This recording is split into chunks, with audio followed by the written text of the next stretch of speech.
Hey there, welcome to another edition of streaming stuff. Another long day fighting with cameras. Still can't get a old phone to work as a webcam with everything. Installed the camo beta version for Windows. Seemed like it worked. Got it all set, adjusted all my screens in XSplit so that I had all the cameras in the right places. Then it locked up. Thought, I'm not moving. Waved at the camera a bit. Nothing. So here we are to try again tonight. We're going to do something that shouldn't be too time consuming. I built these before, one of them recently.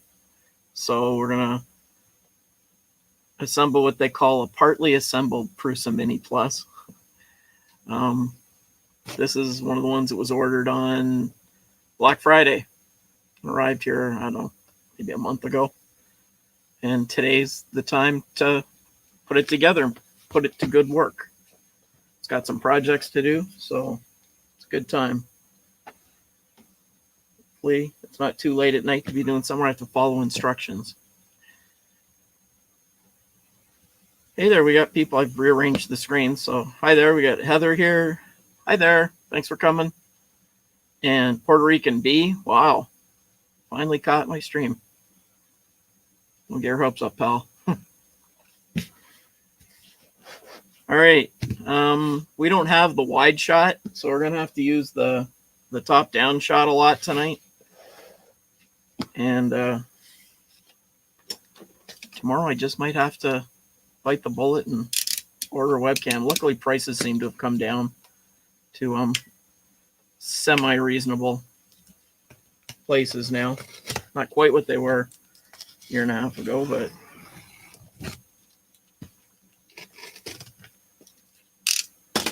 they're getting there. What's everybody up to tonight other than coming here to watch me? Good news is I guess it's streaming on Twitch because you're both here from over on Twitch. So that's good.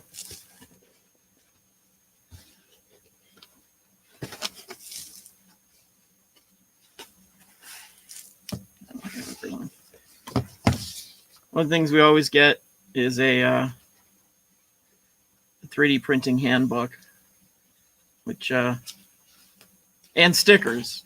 You always got to have the stickers, including the late Buddy, his dog. But for those of you who don't know, this is Joseph Prusa. He's the guy who runs the company, creates all this stuff. One of the earlier people that made all this stuff work for us in the rep rap movement. So he's like one of those hero guys. Here's its score sheet when they shipped it. Probably has my address on it. So actually, let's go in a box. So it looks like it passed its test. I always look at the graphs at the bottom. Hard to see there, but it says that it worked, which is kind of important. This machine comes partially assembled. Needs a few bolts put in it to make it all come together. That's that one. Congratulations. This one was made February 15th. They also include a handy sheet with all the fasteners that you might need to put it together. And they're scaled so that if it says you have to use a M3 by 12 millimeter bolt, you can just hold it up to this and you'll know if it's the right one or not, which is kind of handy. These guys do this stuff right. It takes a while to get it, but Got your acupuncture needle, so you can stop smoking or whatever you want while you're with your printer. It's actually to clean out the nozzle. Cleaning accessory, surface cleaner. Never used one of those yet. Power cord, North American version. So that's always handy. Need that later. We won't be using these probably. This is their spool holder. Never been a fan. Oh man, there's all kinds of people here. DG's here. Thanks for coming out, sir.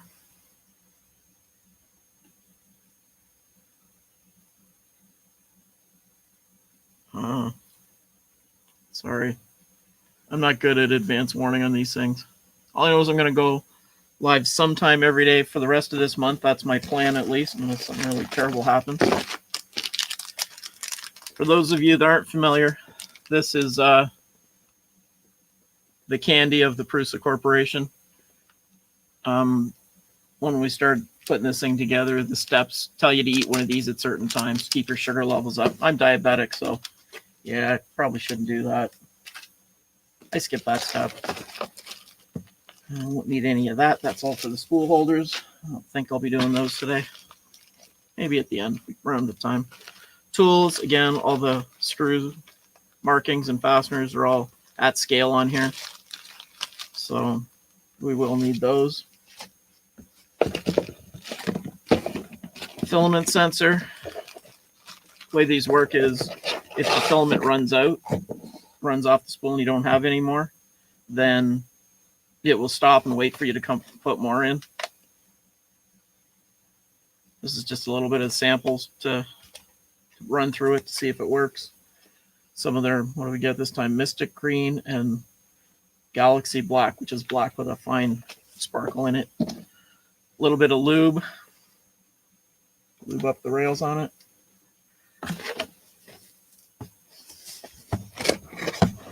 And I ordered mine with some blue Prusa Mini filament. Yes, they make their own, and it's actually really good. How much will one of these cost in your dollars? Just if you would just hold on a second, I will go check.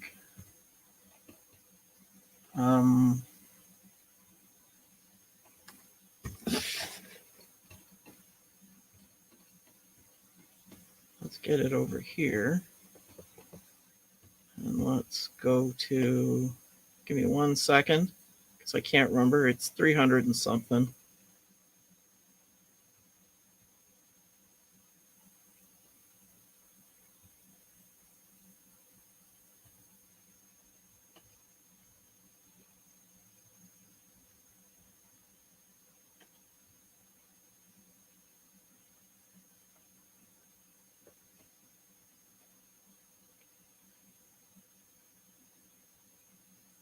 A Prusa Mini.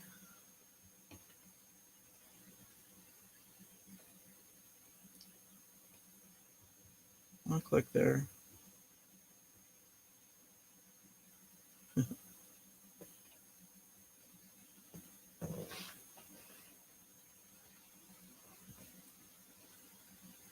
Go down here.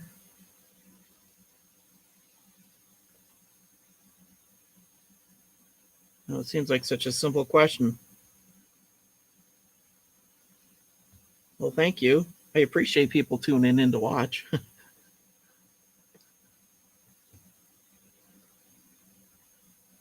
Unfortunately, I have an old 40-inch TV in front of me that I have zoomed in so that I can read it without having my glasses on usually.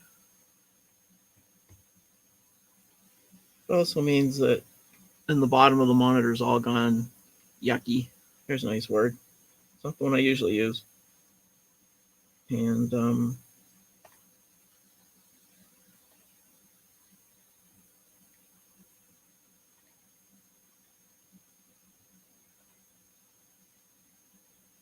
that one.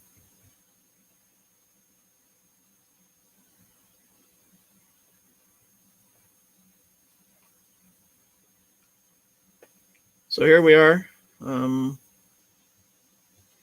This is the one I've got here. Oh no, it's not the kit. It's $3.99. Sorry, I was wrong.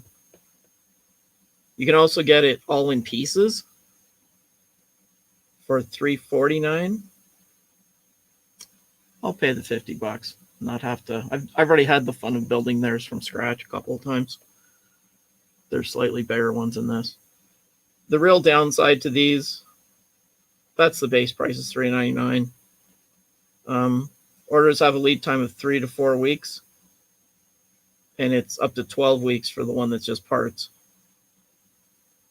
Probably because they sell more of these. You'd think that would be less work because they don't have to do any assembly, but for some reason they take longer. Quite sure why. But anyways, they build part of these. All the plastic parts, or most of the plastic parts now, are done inside their own factory. I forget how many. It's hundreds of printers they use to make more of themselves. It's self-replicating. That's where the rep and rep wrap comes from.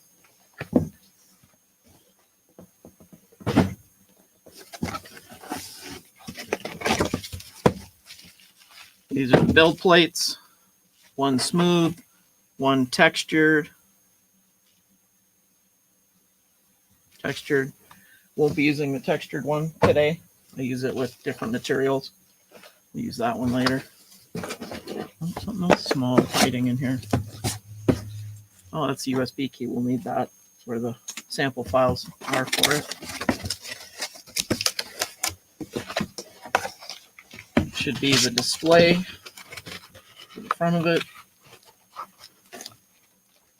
Get it later.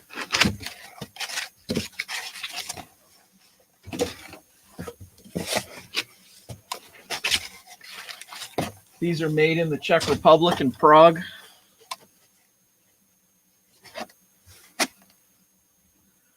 Letitia, how are you? Thanks for joining in tonight.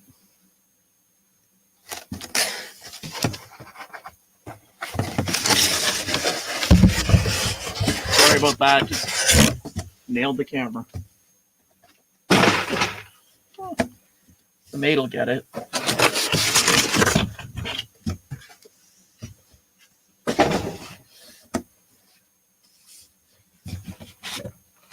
Should be the power supply.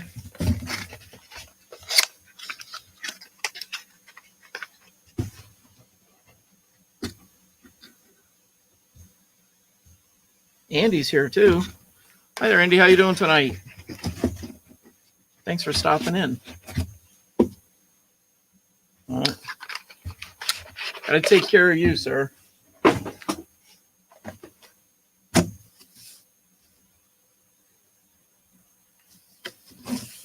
right. Let's try and get that piece out first.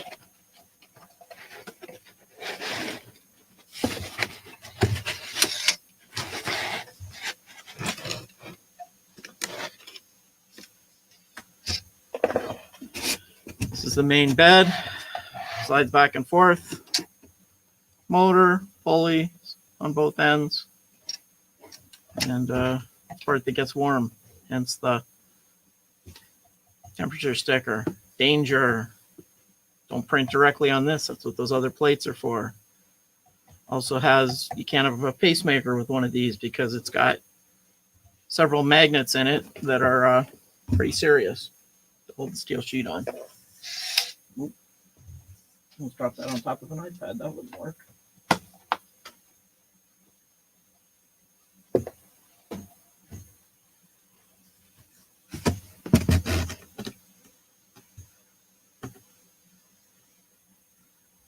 Yes, get your rest, sir.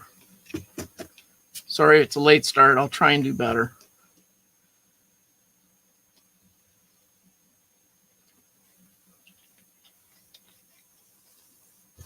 I'd like to do a few of these at lunch over the next couple of weeks.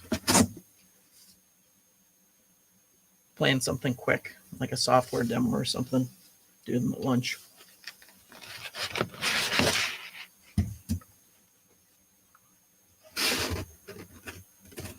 think we can throw that down. Try not to hit the top cam again. Ta-da!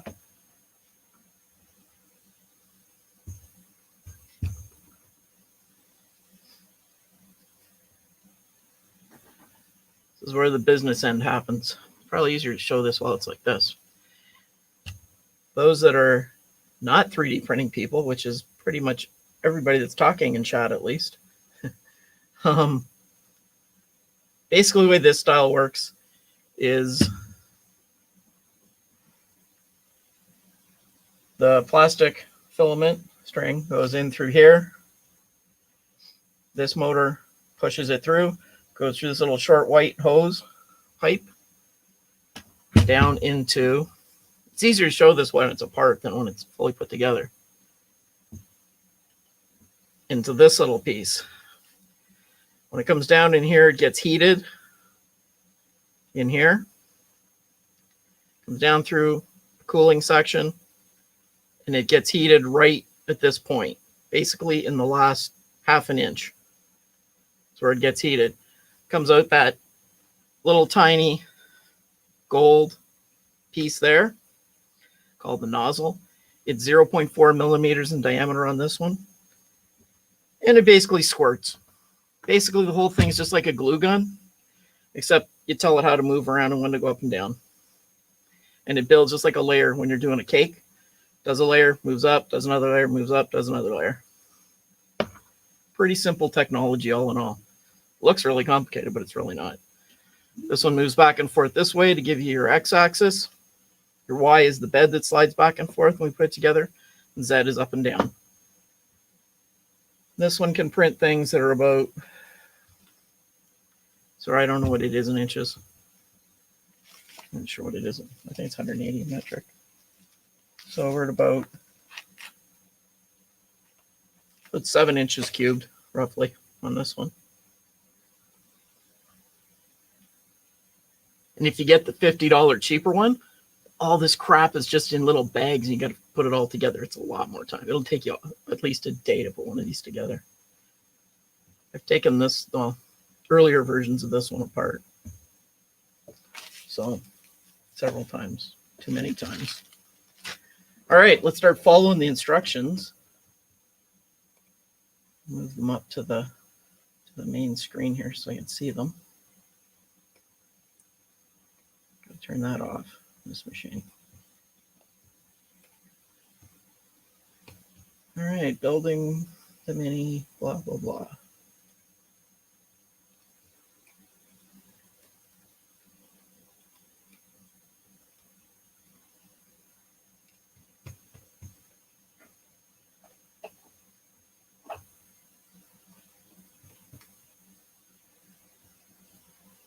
The screen's back where they were.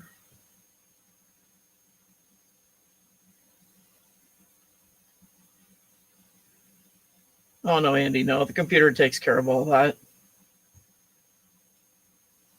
The easiest way to print stuff for these is to go to a website that has a collection of the three-dimensional models that you need. You want to print, find what you want, run it through a piece of software called a slicer, and it figures out all the X, Y, when to squirt, when to not stuff. I just simplified that down pretty short. Surprised there's nobody here correcting me.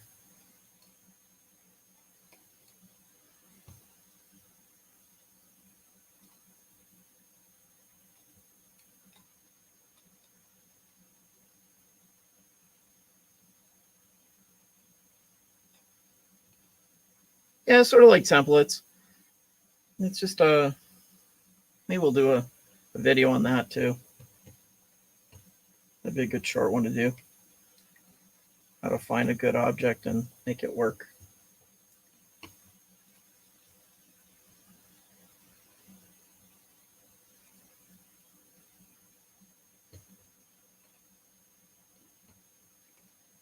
There it is.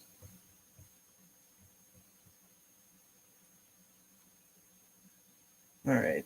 I gotta move the sight to a monitor where I can see it better.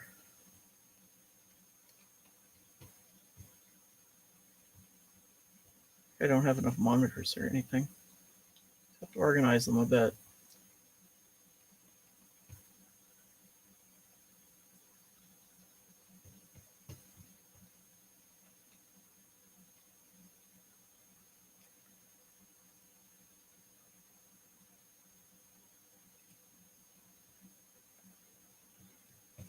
All right.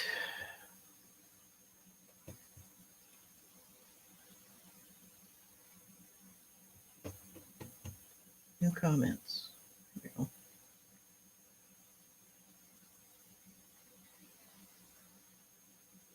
Okay, night, Andy. Thanks for stopping in. Take care. Be safe. All right.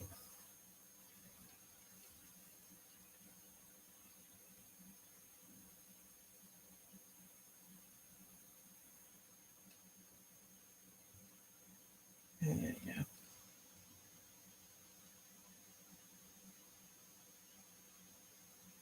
Preparation. We'll just jump along a little bit.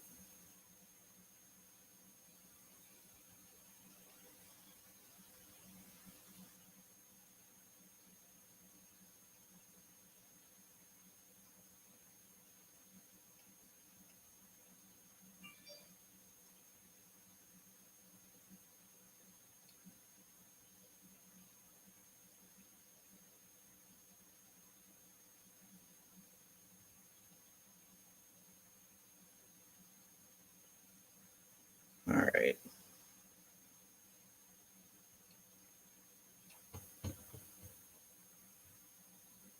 Labels.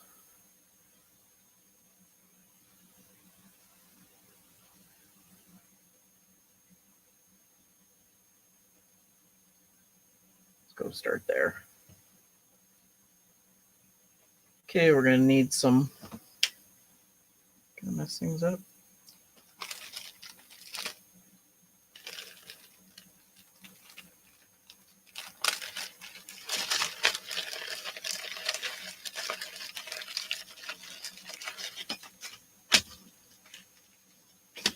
Rubber feet.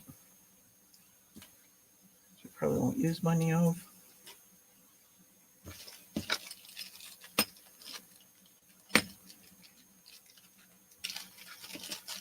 Wow.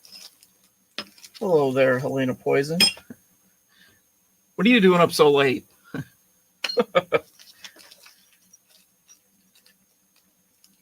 My eldest spawn. The younger one was here last night.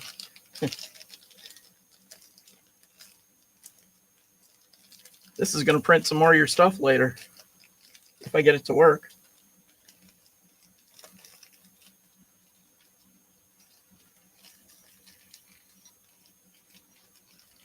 Hey, that's spares. Say those aren't supposed to be there.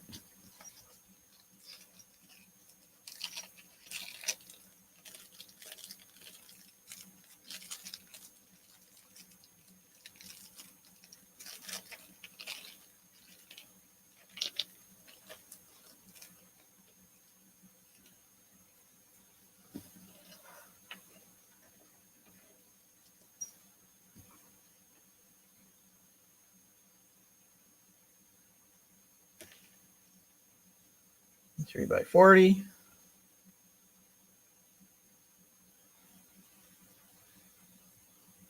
Couple of 20s and a 12.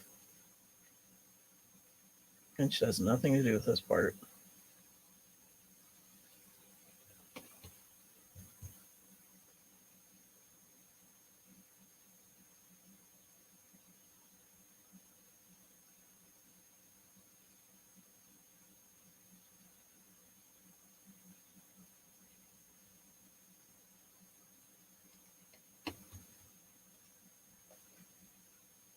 Take this piece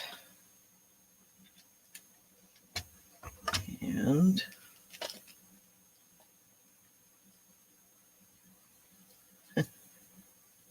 well, thanks for coming over and saying hi.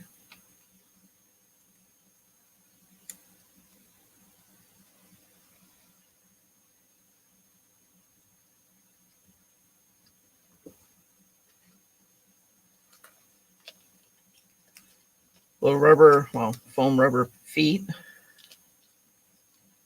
Stops some of the vibration in it when it's running. These are actually fairly quiet. Although I had one running up in my office for a while, a few weeks ago now.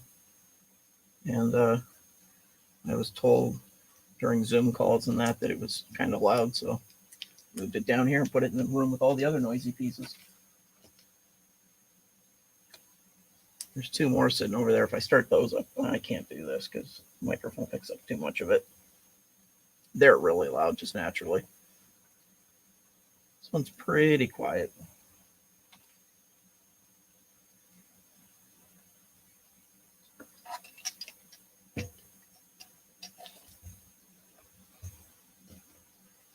Okay, another big step out of the way.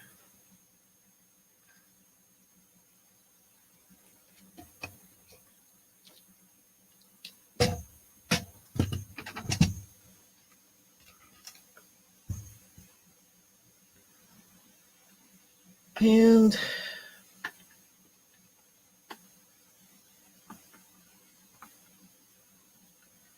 this up, this is where the brains of the whole thing is.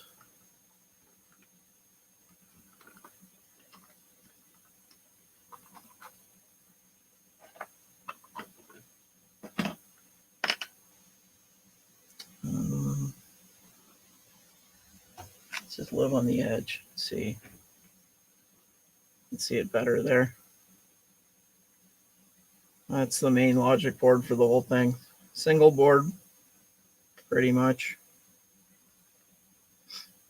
Power to network connection, and that's the part that tells it when to move where. I can stay there for a while.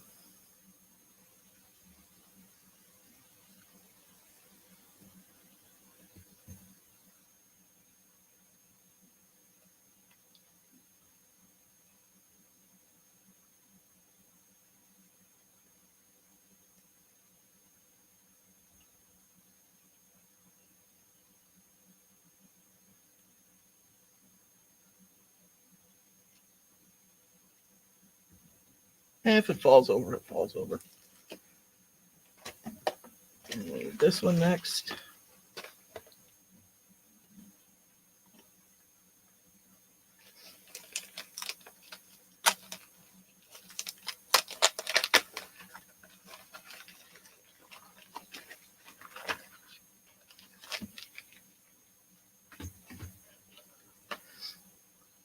This is the control screen for it with a click wheel. That's the emergency stop button right there. We'll connect it to the motherboard with this little cable here, little piece of ribbon cable. And very exciting. Here, I'll just share my screen here for a minute so you can see what I'm kind of up to. Application window.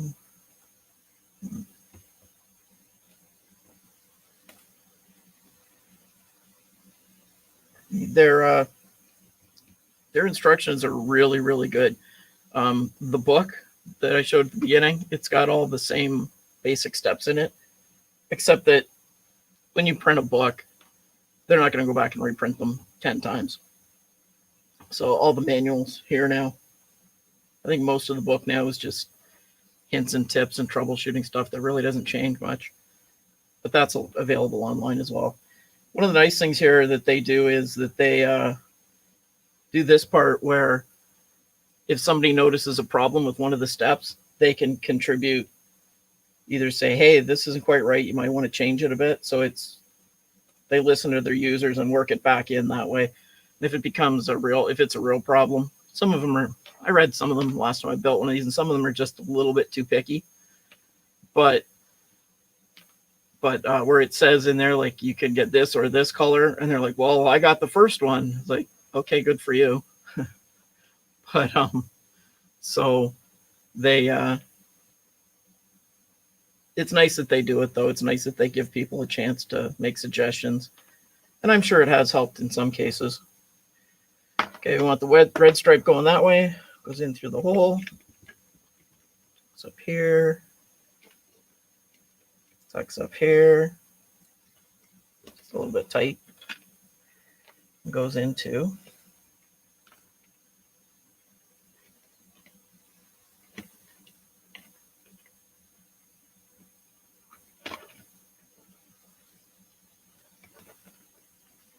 leave it like that.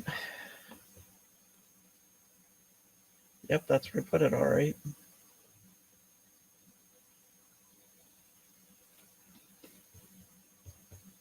Some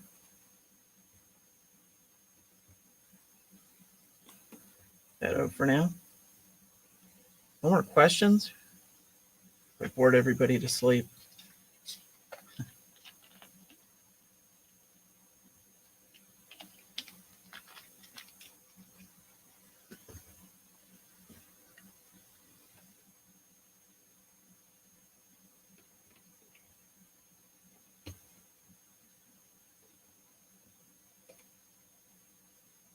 All right, read this part carefully. It's the only finicky part of this build usually. This next step, where you've got, you can see them there. Two of these basically nuts inside these channels, and there's one up in here as well. You have to kind of blindly line those up to bolt this piece onto this piece.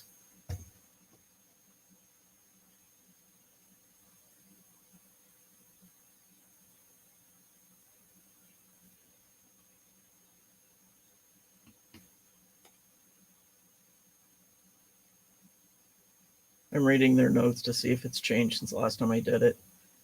Doesn't look like it. It's just finicky.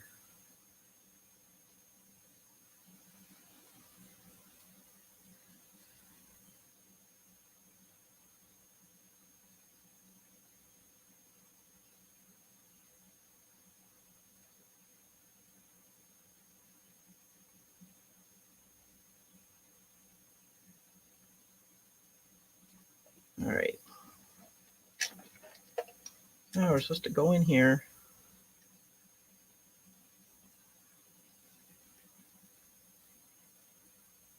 Take this out of here where they store it to keep it safe in shipping from getting chomped.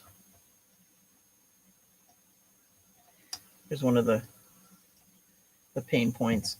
The instructions say that there's an elastic band around this part. And the last time I went through here, the guys were like, "Oh, I didn't get a rubber band." You're just taking it off. What's the difference? A simple little tie like that works just fine for me. But probably wanted their money back at that point. I don't know.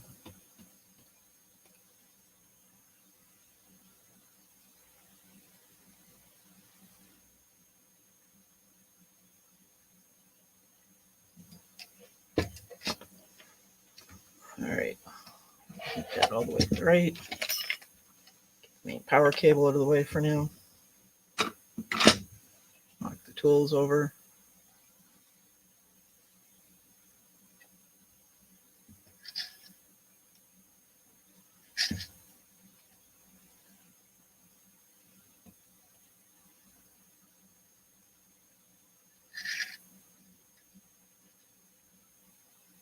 That one about there.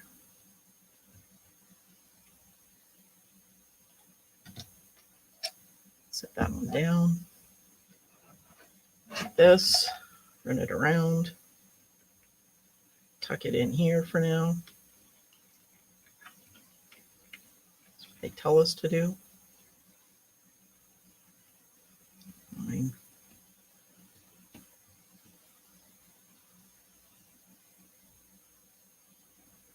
Yeah, I did that. I didn't do it gently. Sorry.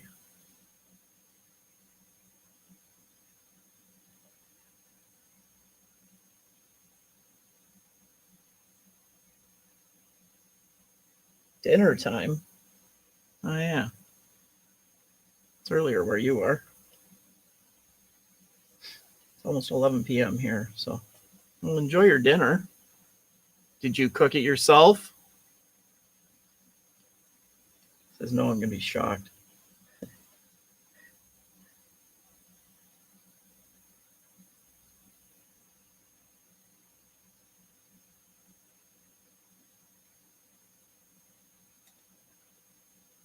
All right, I'm gonna turn this so I can see it.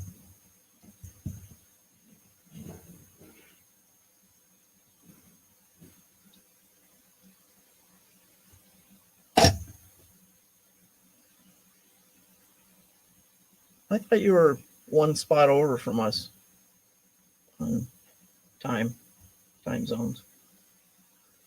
See, what do I know?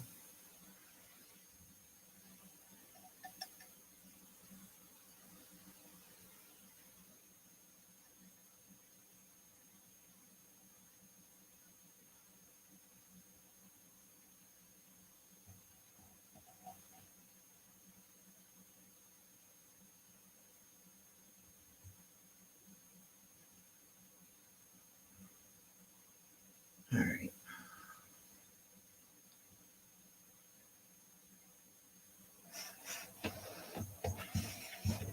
Yeah, working evenings makes it tough.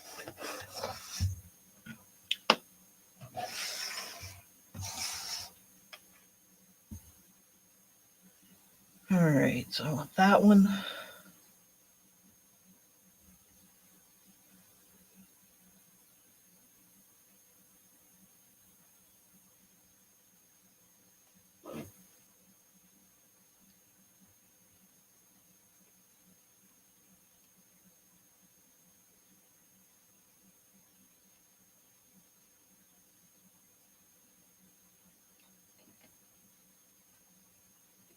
Get that.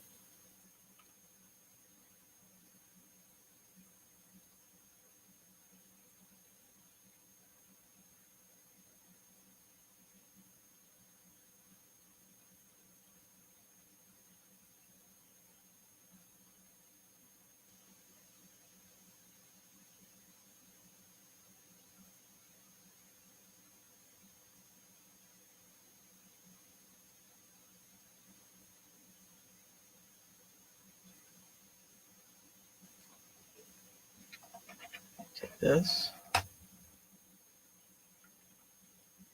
Get in through that hole.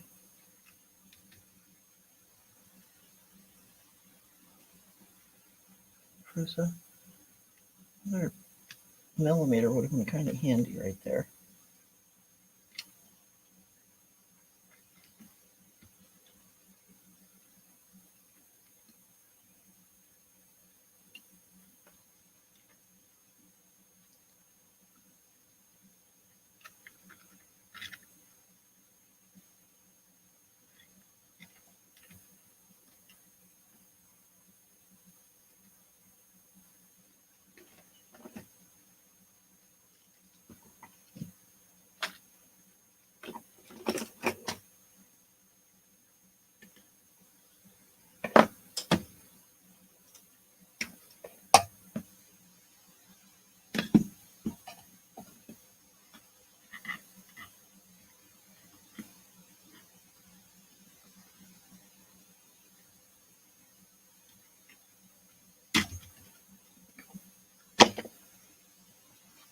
So there.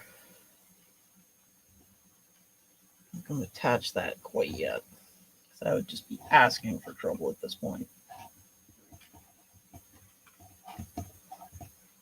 All right, where did I put those two little...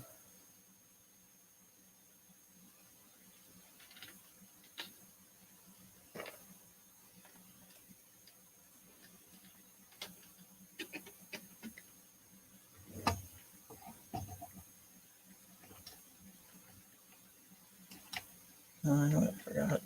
I have to put one of the rubber feet on.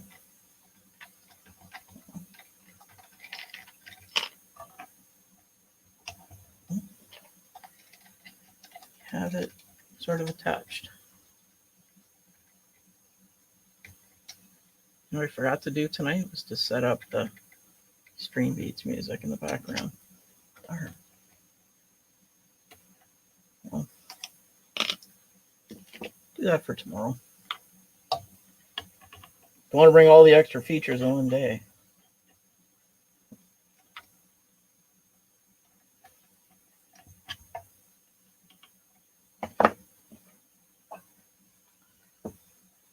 All right, so that's that one. Okay, that makes no sense. It's not in the right place.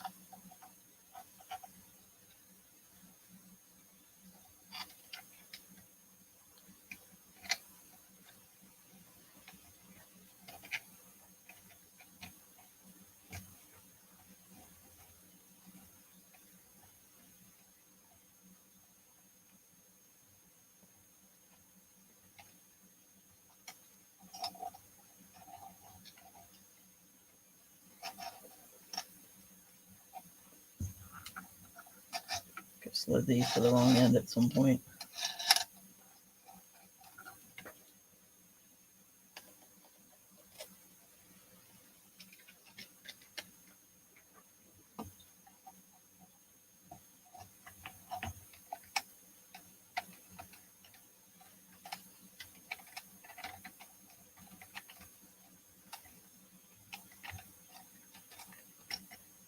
Everybody's so quiet.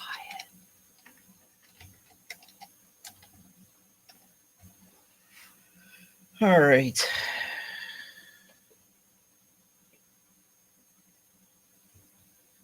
Go through.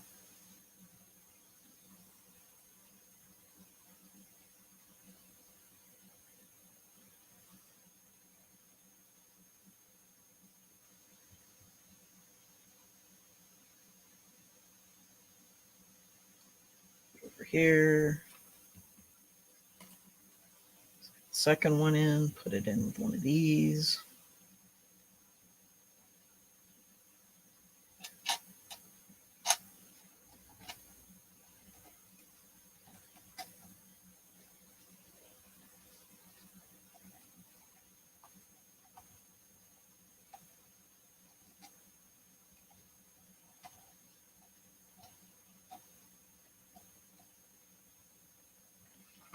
.3D printing.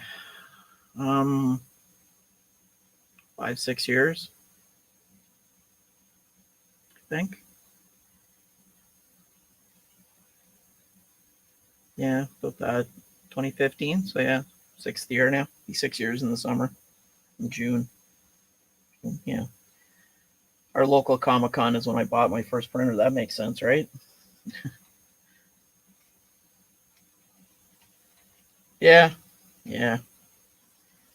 First one I bought hasn't run since about a year after that, after I got it. It was a build yourself kit. The instructions were less than awesome. Back then you couldn't buy anything this built. Not like just not with spending tens of thousands of dollars. I spent probably between 700 and 1,000 Canadian on that. I forget what it was 7 something. I got a bit of a deal on it because one of my coworkers, her husband and his family were assembling kits in their basement and selling them. So I got it from them. And as it turns out, shortly after I bought mine, they kind of quit making them, but they were really good. They helped me get it all going. I learned a lot. And then the next printer I bought was not a wise purchase looking back, even a few months after I bought it. But I learned even more from it, and then even more from the third one. And then it just keeps going after that. And the first time I bought one of these from this company, Prusa, a little bit bigger one, the Mark II, that was quite a ways along, several printers later, until I got to that one. I finally started buying the good ones.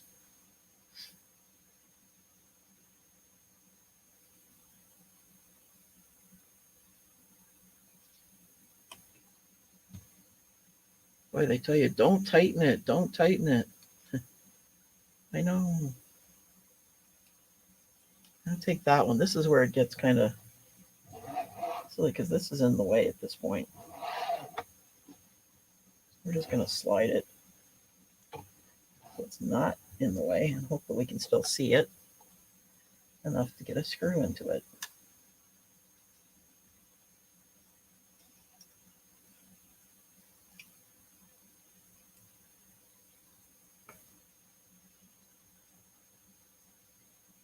Oh yeah, I think you learn. I have mixed feelings. Like some people, when they're like, "Oh yeah, I'm gonna get a printer. What should I get?" And I'm torn between telling them to get a kit so that they build it, so they understand how it works, and that's important. Otherwise you learn that in time, taking it apart and fixing it and changing it and everything else. The other way to do is to buy a cheaper one that's going to need a bunch of things done to it to make it work properly and survive and do a good job, be dependable ish. And if you buy one of those, it comes pre-assembled, basically same as this, a few bolts to put it together, and less finicky than this particular step in this one. And you'll be up and printing in an hour or so, and it's a good first experience that way. But then generally people either get frustrated with having to fix it and tweak it and everything and give up, or they get right into it. And then it's time for down the rabbit hole.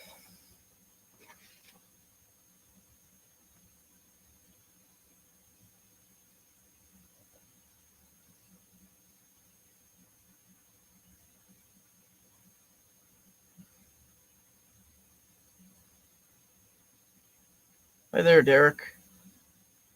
CTCi3 Pro.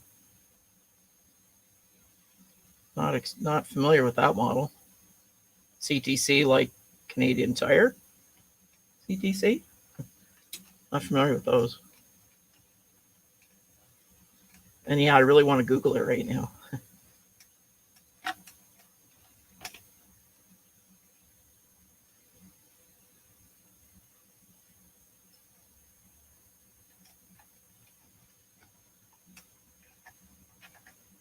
Usually have people ask me about the Enders, and I've never owned one. Because when I started, they didn't exist yet. I've got several Creality machines. Oh, okay. Cool. Like, how close of a clone? Like, if you set them side by side, you can't tell the difference, clone?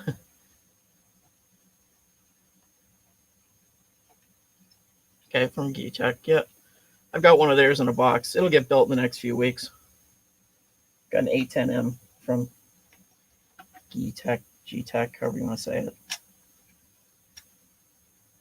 I've seen the reps on a stream. I can't remember how they pronounce it.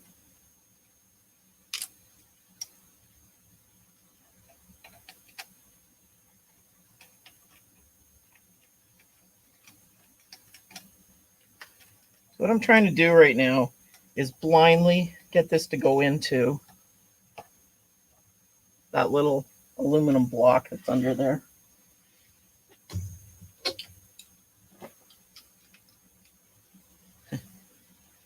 Variation, right?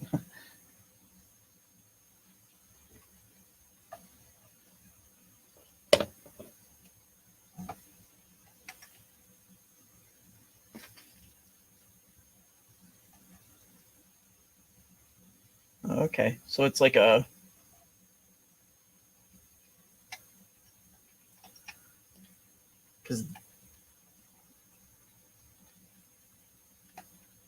oh, the orange donut. I was like, what? Okay, hold on a sec. I think I got this, so just give me 1 second so I don't say any more bad words under my breath. Nope, still not hitting it. Come on.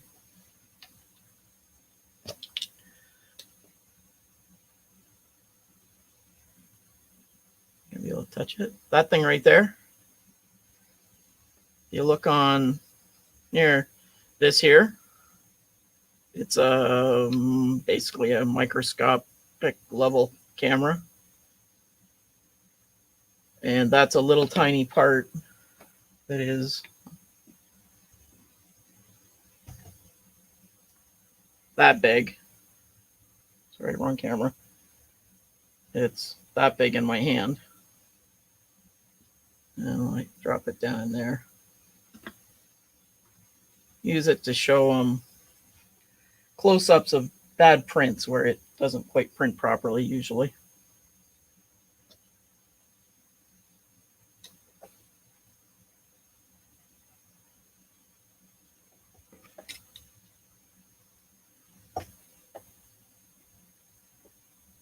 I don't know if they could just put a little bit of a taper on this hole. Hope it go in there. Yeah, that camera's cheap. They're like, I don't know, I'm gonna say $40-ish on Amazon. It's just USB. It's just a really passion fruit donut. No, just it's actually a spring spacer for another printer that had some issues. One company sent out their printers at one point, and the screws that held the bed on would ground out against the heating circuit and could cause fires. So everybody's printing those little caps to go in there.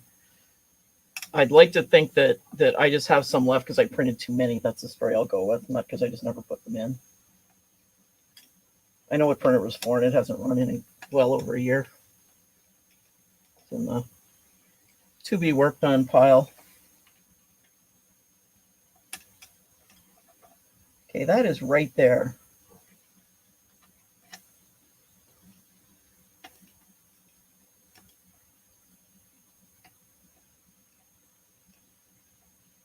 I feel it start and then it doesn't.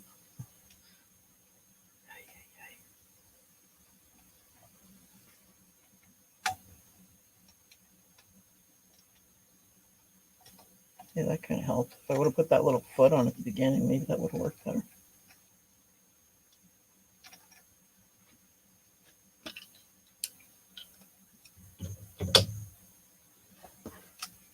All right.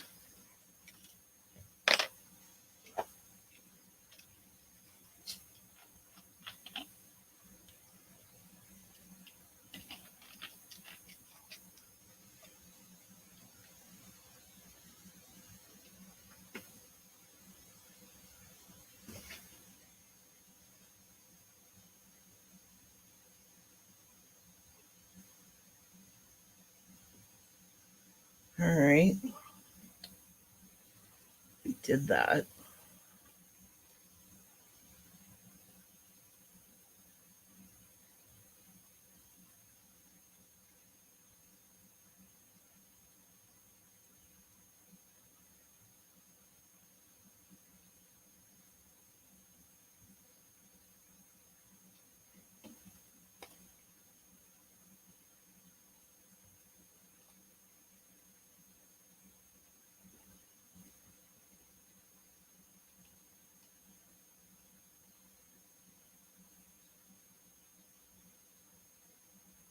Make sure I didn't miss a step.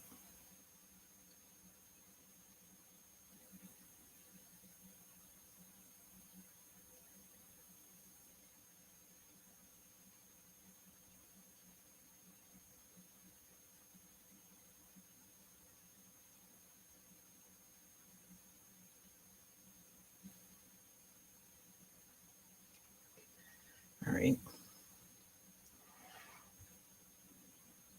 All right, man. Thanks for coming along. I hope that your dinner went okay, that I didn't ruin it. And I'll see you tomorrow or the next day or the next day or the next day.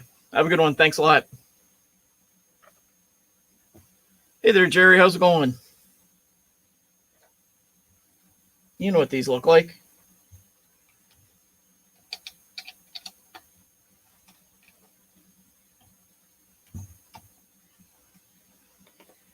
Where did I tighten up that I shouldn't have? Not there. There it goes.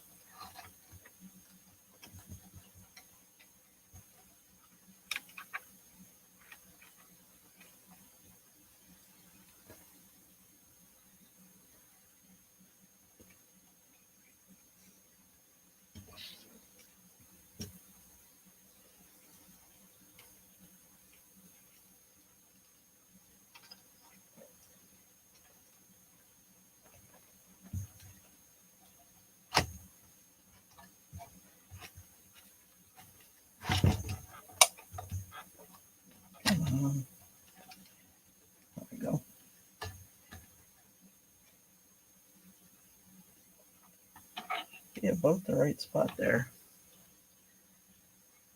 Oh, did you get the kit where you got to put it all together? Now, when I ordered this one, I got 2 of them on Black Friday, and at the time, they might as well have just said just you're gonna wait forever for the kits. So they were a pretty new idea still, sort of at that point. Like I said earlier, I've done my days of kit building if I can avoid it.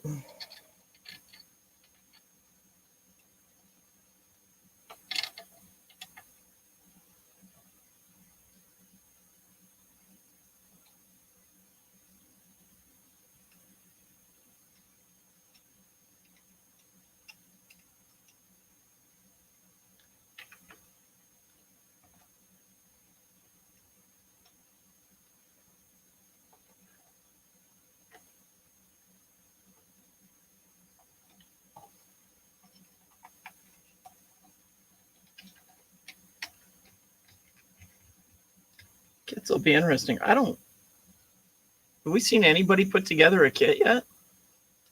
We checked earlier, I think it said it's still 12 weeks to get one. So if you order it today, you won't get it till summer, basically. 16 weeks to save $50. And not only are you saving $50, you'll be increasing your gray hair as well. Yeah, I don't know if I would recommend. Well, I haven't seen anybody build one yet, but I think recommending a mini kit to somebody as their first printer. Yeah. Even though I've never had an Ender of any variety, I still think that would be a better first purchase. I've also got one of those King Rune little ones, the $200 printers that I want to play with just to try it. I think it's interesting that it's a direct drive on this size frame. I want to see if it'll print small stuff easily. Keep it slow so that it doesn't get too wobbly. It's kind of the plan. All right. Now this is where I pretend to eat a gummy bear because the instructions tell me to. See, the instructions tell me to eat. Really? So when's yours supposed to come then? Have they given you have you got a rough ETA? Of course, when these were coming here, it was right during that big freak snowstorm that you guys had down there. And apparently all FedEx stuff goes through Tennessee. And they got like, I don't know, a couple inches of snow, or I think it was like 4, but still. It only lasted a few days. And it just messed up their whole system. Like these sat in various places. It said they were in Newark, New Jersey. And then they're like, yeah, the weather's affected. I'm like, Newark, New Jersey should be able to handle a few inches of snow, all right? And they get about the same weather as I do. So I know it wasn't that bad there. But it took forever. And then had to bug them to trace it. And then suddenly the next day it started moving. So amazing. But yeah, they hid behind the weather for quite a while. No, it just says back ordered still. Don't they still have a chart there, Jerry, where you can go and see, like when I did this one, it was like if you ordered it under a certain week window, yours was scheduled to ship on a certain week or starting on a certain day, X number of months later. That's the way they did it when I got these ones. Yeah, okay, I'll put that other rubber foot on so it quits wobbling. Backward. At the same time I got these, like a month or 2 after that, they'd had the Super Pinda probes in stock, finally. So I ordered like 3 of them and a couple of rolls of that PVB, the smoothing filament they've got. And it got even more lost than these did. because it had a thing and it was supposed to ship on a certain day, and I forgot. And later that week, I was like, it didn't even ship yet. So I went and looked, and apparently they were keeping it to ship it with these because I got free shipping on these. So they were trying to save money, I think. Yeah. Then they both got screwed up in the snow deal. So, all right. 10 that I ate the gummy bear.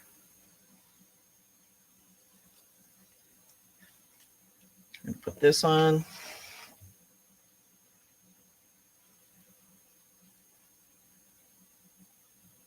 What is that picture all about?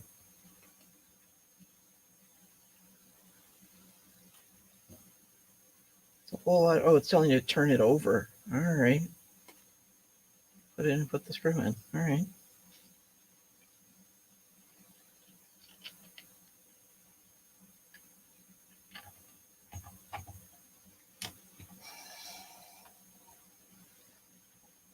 On here, there's a little round part here with some little indentations which match the parts that stick out on this part. And you basically put the screw in, and then that lets you click, click, click this way to adjust the angle for your viewing pleasure.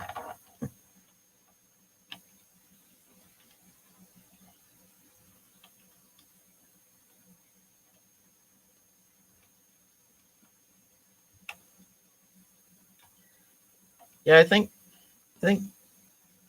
Tim's is the place where I first saw the King Rune. We saw somebody assembling one and getting it ready to go. And one of the reasons I bought the King Rune was because these weren't anywhere in sight yet. So, and now it's still sitting upstairs waiting. So, okay, we're gonna switch this up.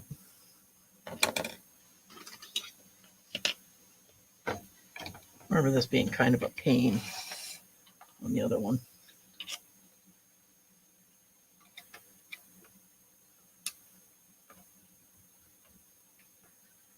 Yeah, I bought one of the reasons I haven't done anything with the King Rune yet is that I'm not a fan of those flexible plastic plates like the fake tack with a magnet on the back where there's no rigidity. It's just, I don't know.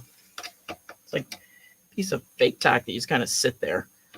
So I ordered a flex plate from AliExpress for, $10-20. And they came last week, maybe like 4 now, but 2 or 3 different sizes. And I never would have bought any from AliExpress, those metal plates, until I couldn't get one to fit one of my other printers that still isn't built. And the from Wham Bam. I love Wham Bam sheets. I've got them on my resins. I've got them on my Chiron over there. This is what I don't like about this part. I feel like I'm going to break it.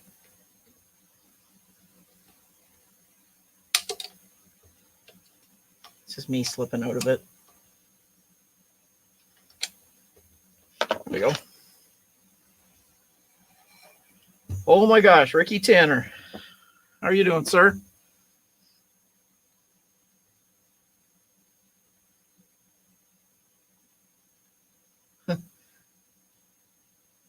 Oh, hey, man, don't run over your data cap for this. But I'm going to be on every day this month. I'm trying to kick my butt into gear to do 2 things. One, spend more time in front of cameras, use more of this stuff that I bought that I haven't used for most of the last year, and get caught up on some projects, assembling some printers. Got a few to fix. I got a few CR10 projects to do. I was kind of hoping that the mutant what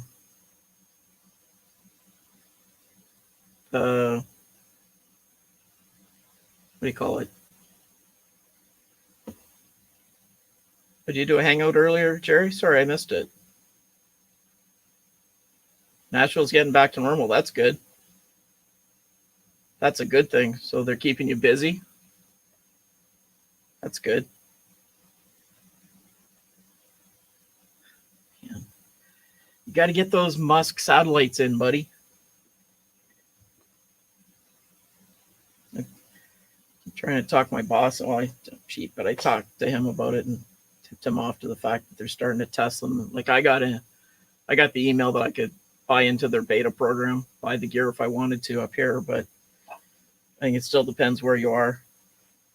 Longitude, latitude, whichever one that is.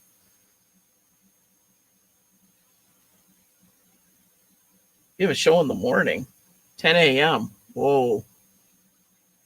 That's not musician time, man. That's all right, though. Good for you. As long as they keep you busy, and theoretically money comes along with busy. That's how we all hope it works.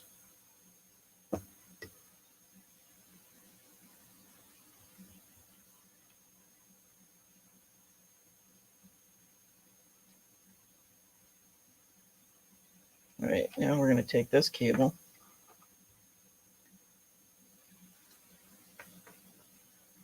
How do they want me to do it? I'm probably going to do it differently, but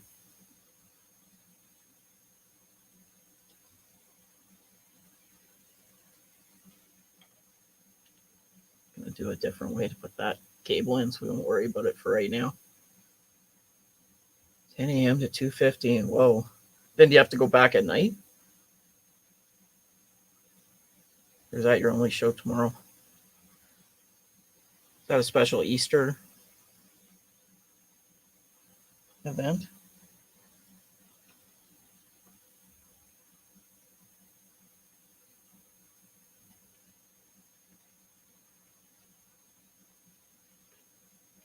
That's better. Only show tomorrow. That's good. That would suck if you had to go in and then hang around or go back later.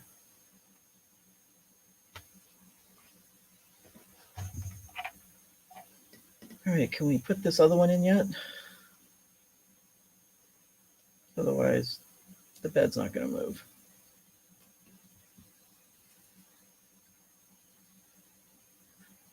I'm going to show you diagrams on how to route the cable. It's only got an extra ½ inch of play in it, so.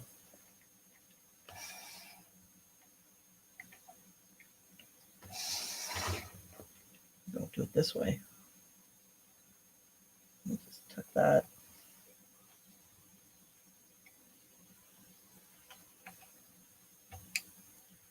Right in there. Well, at least if it's consistent.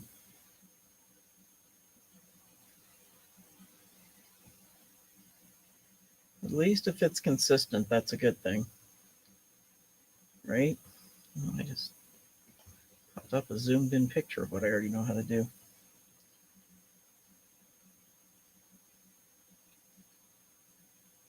Connecting the heat bed cable. Working on it.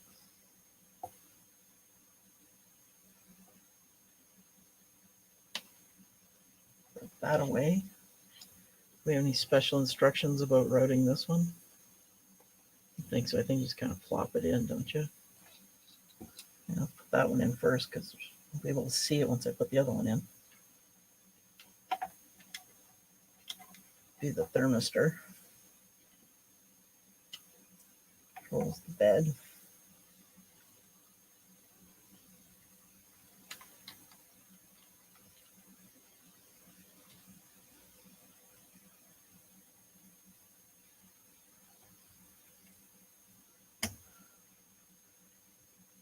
Pool, pool, pool, pool.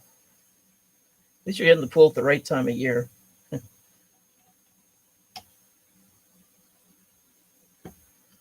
don't know if I miss my pool or not. Nah, not really. Some days I do. I don't have my last house.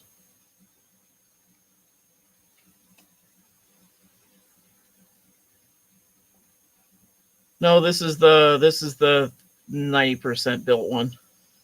There's like a handful of bolts, like 3 main bolts that hold the 2 pieces together. Route some cables, talk a bit. Hopefully get done in the next half an hour. So now we'll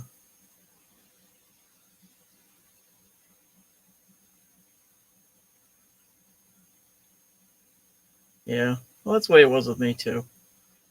My now ex-wife and the kids. And even the kids didn't, they were too old kind of for it. We bought a house that had an in-ground pool, and I liked it some days.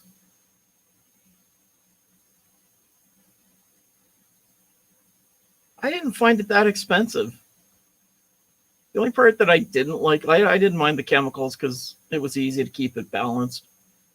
Um, Check it every few days, throw some chlorine in. It wasn't a big deal. Um, for me, the worst part was ours had a solar panel, roll up solar panel things on the roof. Not really the highest quality ones.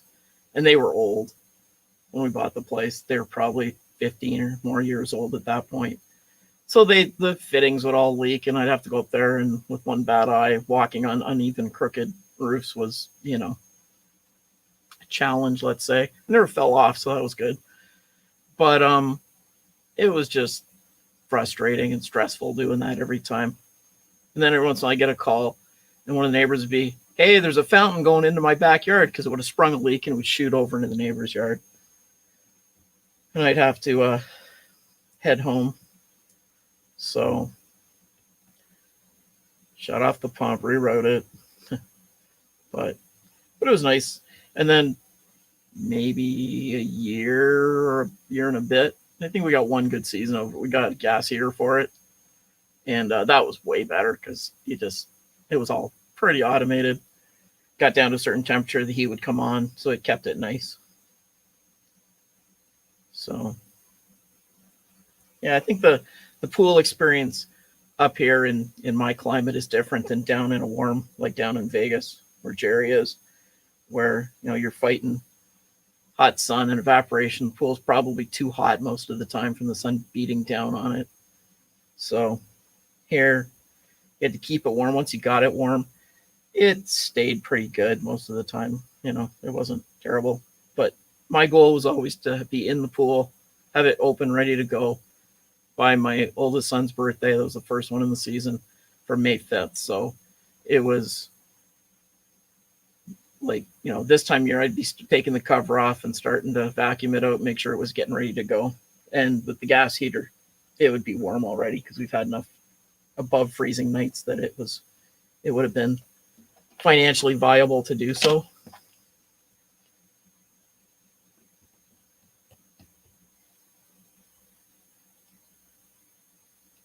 But there's good memories of a couple of good pool parties with the kids, and especially the older one with his friends jumping in and jumping in with their cell phones in their pocket, then coming to me going, "What do we do? What do we do? What do we do?" It's like, sorry about your luck. I remember the one girl calling her dad and explaining that it was an accident. I'm like, pretty sure we got video of you jumping in the pool voluntarily, but okay. All the things you have to look forward to, Ricky.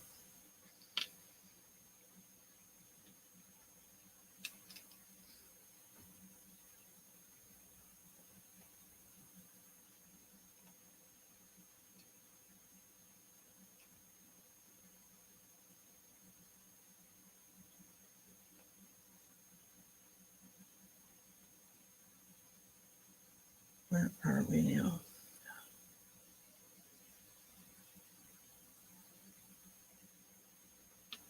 All right, where did I throw that piece?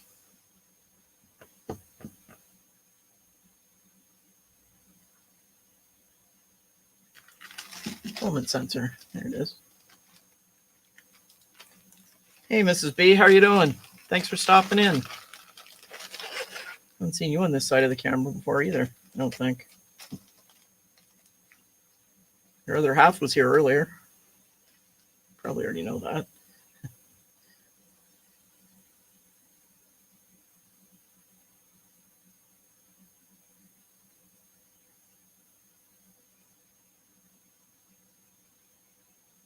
Oh, that's cool. So you get to work out postage to England, do you, Jerry?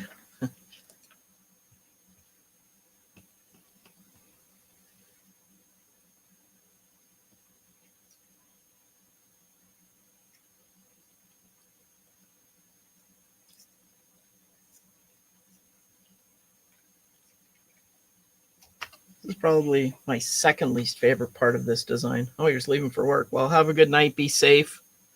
And we'll see you again another time. Have a good night.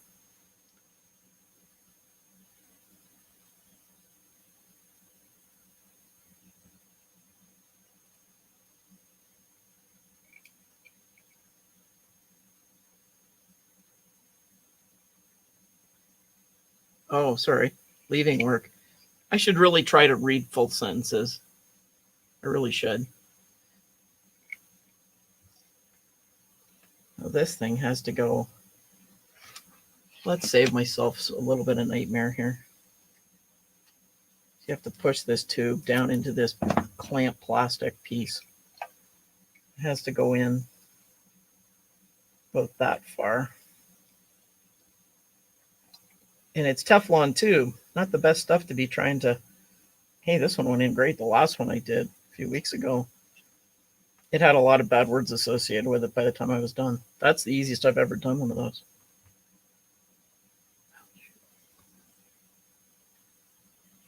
Oh, well, I can take it off later. Then they make you do this screw clamp thing. Get it in so it just barely. Yeah, the Saturns are always sold out. Mine's running right now. Theoretically, I hope it's still running. Started it a couple hours ago. Oh, that's all right. $1.20, you can't beat that. I sent a fidget spinner. I still sell a few of those on Etsy.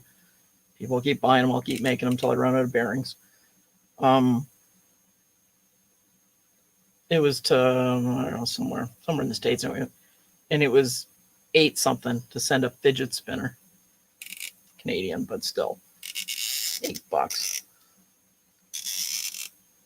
And that's apparently a discounted rate because I've got a little card that gets me some business pricing or some nonsense. I think it's a scam, but anyway. We'll see how much it saves me when I send something big. Oh, the Saturn's been good. Can't say it's been great. The only problem I have with the Saturn so far, I mean, I put the Wham Bam sheet on it. I don't think I ever ran a print on it without the Wham Bam sheet, really. Yeah, I put it on before I even took it out of the box, fully out of the box. Let it sit for 3 days, blah, blah, blah. And then, but the only problem I run into with it was I was trying some Soraya Tech Clear. I don't remember which sub brand it is. And I had trouble getting that stuff to stick right and to form properly. It just wasn't working right. Tried different settings, got Krusty to give me his settings, took pity on me, helped me out. Pardon me. And he we're trying to figure it out, and he couldn't figure it out either. And then we realized it was temperature because it's cooler down here in my basement. I live in Canada, eh?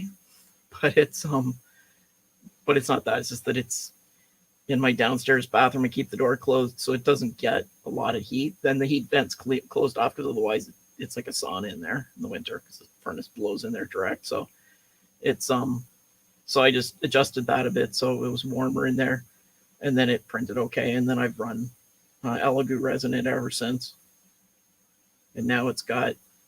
Right now I'm running a bottle of Elegoo Gray because I didn't realize that like filament lasts forever, right? Like it doesn't really have a best before date, but apparently resin does.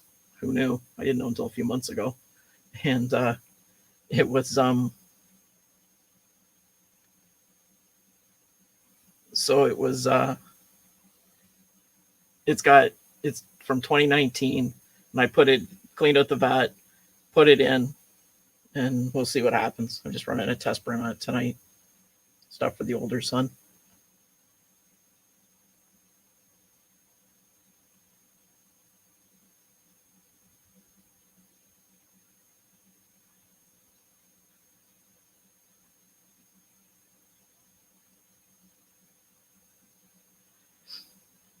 Yeah, the wash and cure station. I've got the small one, like the Elegoo Mars size parts one, and the Anycubic one, and but it's just the smaller one, the first version, with only the single row of LEDs in it. In the wash part works fine. The bucket works, the cage works, everything's great. I don't use their little adjustable, put the whole head in there thing because I've got plates, so I just pop stuff off and away I go, right? But the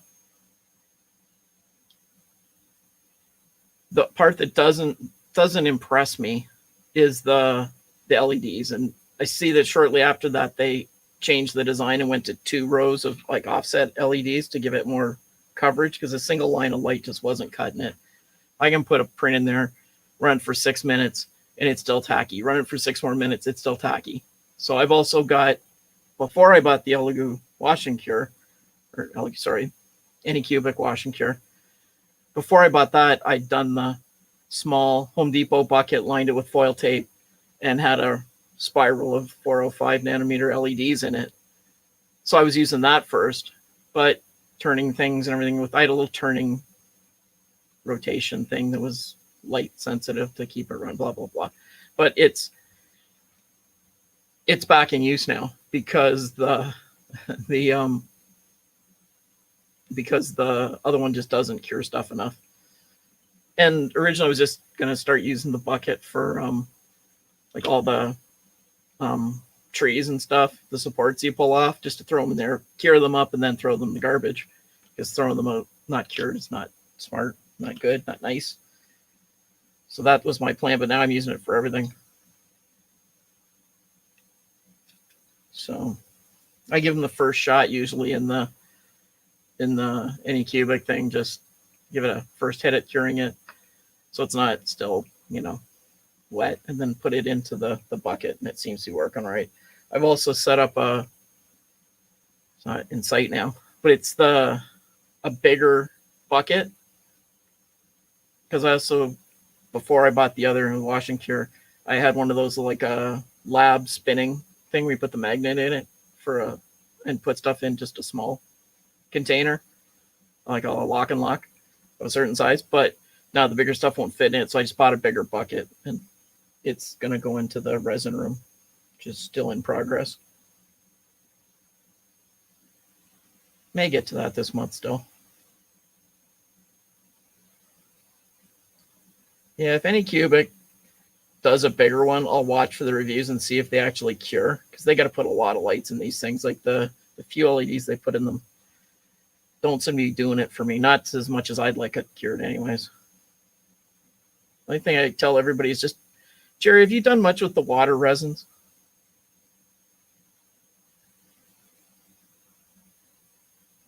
Yeah, I got to get back. I've got a bunch of Soraya Tech. It took me a long time to get it up here.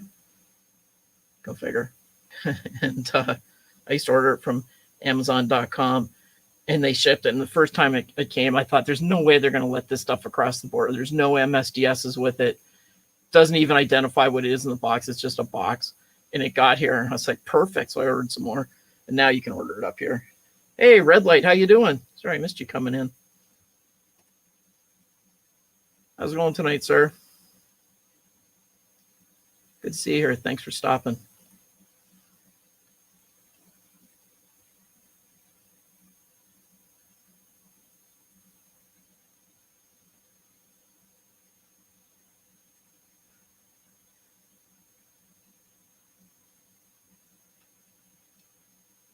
And I'm getting behind on the chat here. Michael Cassell's here as well. Thanks for stopping in, man.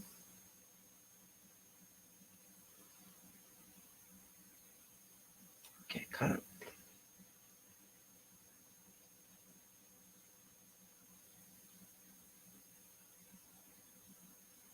Yep, StreamYard it is, Jerry. There's no chance of me running anything else. Should be paying attention and doing some more of this, shouldn't I? Man.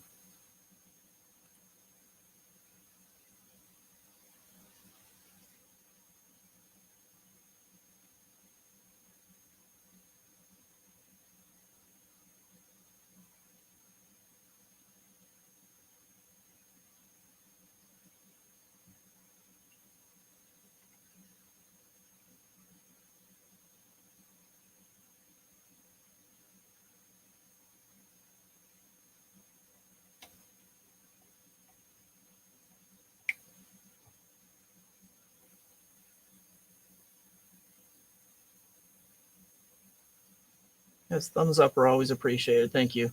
Red light. No, I'm running XSplit. Short version of that story. My goal was to run OBS back a couple of years ago when I first started playing with this part of this. And I wanted the multi-camera rig. And at the time I had two C920s. And I could not get those two damn things to work together in OBS. At that time, there was all kinds of, oh, you do this hack and you go in and you modify the firmware manually. And I tried it even, and it did make a difference.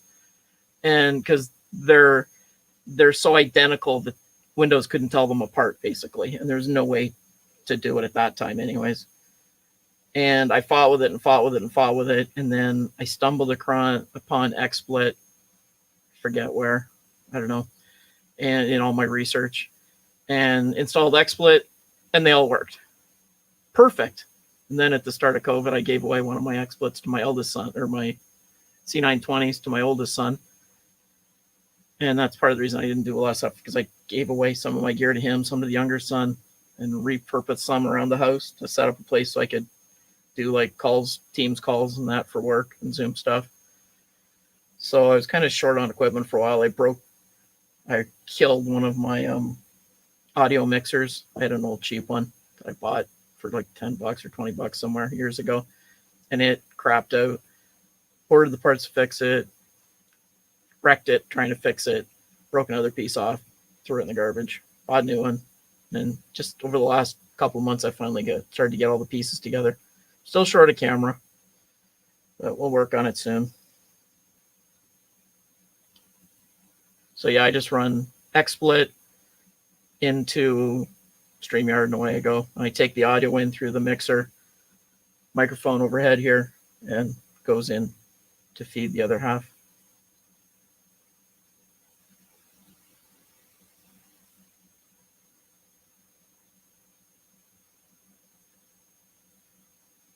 Good seeing you, Rick. Get some sleep. Good luck at your show tomorrow morning.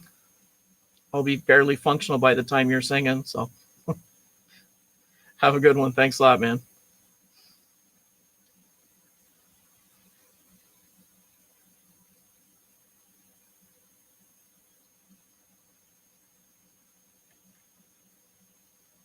Got to work tomorrow, red light?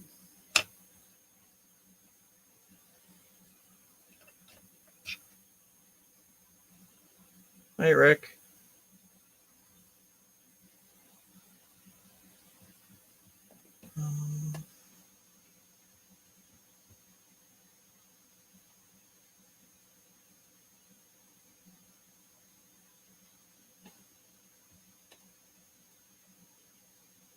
That thing must think I'm stranded here because I don't move quick enough. It keeps asking me if I want to search the knowledge base.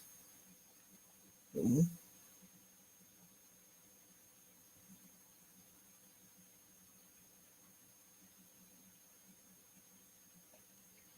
All right, so that to there, that one over there,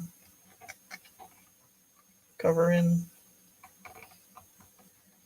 to the little slots. You can find a way to print this cover so it looks nicer. You know, it takes long enough to get these things, giving them more excuses. So that one's going to go back there.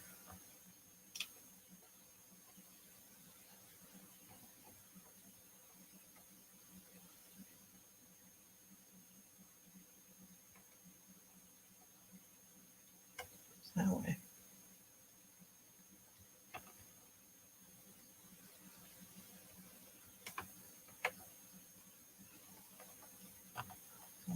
That's what's wrong. Hey, Dan, how's it going? Good to see you, sir.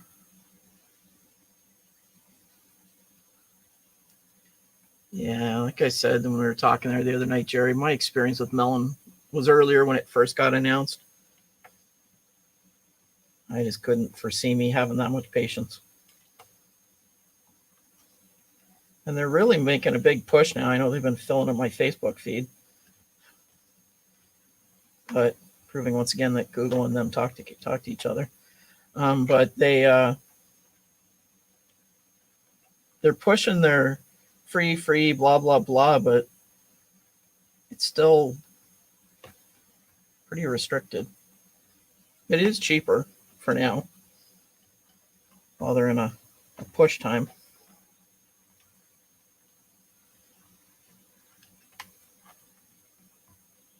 All right. Yeah. Oh, I'm always having fun with these. I'm interested to see though when Jerry gets his. I'm really interested. I'll be watching that build. I want to see how the...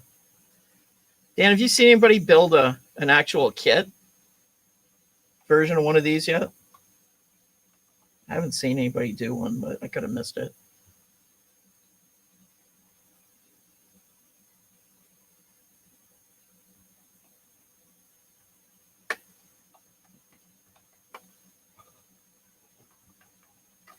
My question with Melon is how much of their processing is done local and how much is cloud-based? Because like their company business is do everything local. Slobs is a pig on machines because they just added a bunch more shit to OBS. So I'm wondering how that works. Oh, that's good. Oh, figure text. Okay.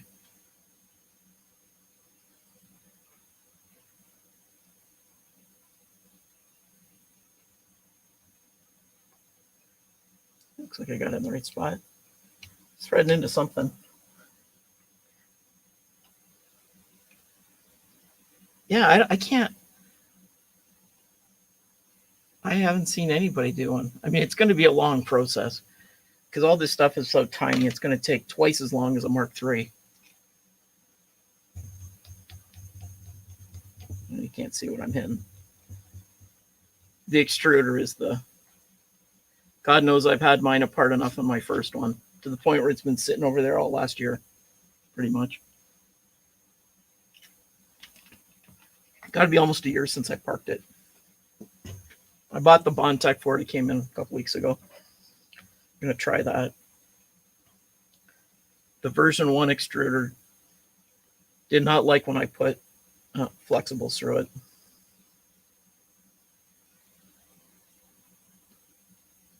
Yeah, I'm still running 720 here for StreamYard, mostly because I've been paying for it for the last year and not using it for streaming. I've recorded video stuff with it, quick tutorials for friends and that. Did my family Christmas stuff on it. But I've done support calls and meetings with clients for 3D printing stuff and that. Use StreamYard because it's easy to send them a link and boom, away they go. But I haven't used it for streaming a lot. But it's the next couple of weeks I'll jump to 1080 account because I want to do some software stuff with it.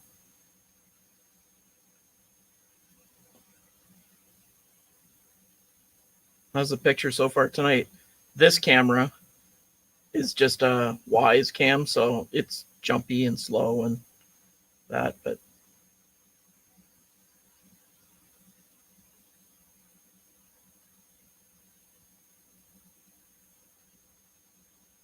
yeah, when I started tonight, Jerry, there was nobody around. Well, there was people here, but they were people that aren't from our community. They're people, they were really interested in watching and learning stuff, but with all luck, bad luck I've had with extra cameras tonight, I thought I'd just take it easy. Okay, night, Dan. Have a good one. Yeah, big family day for everybody tomorrow, depending on where you are. We're in shutdown here. They call it shutdown this time. So we're all supposed to stay home, basically. So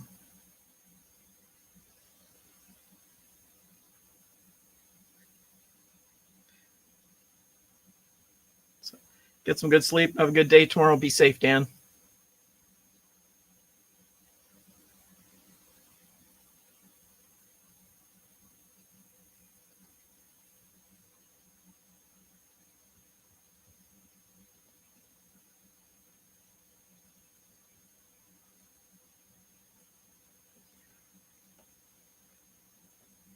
Did that to get the other one to go away. All right. Focus, focus, focus. Get this thing done before the witching hour.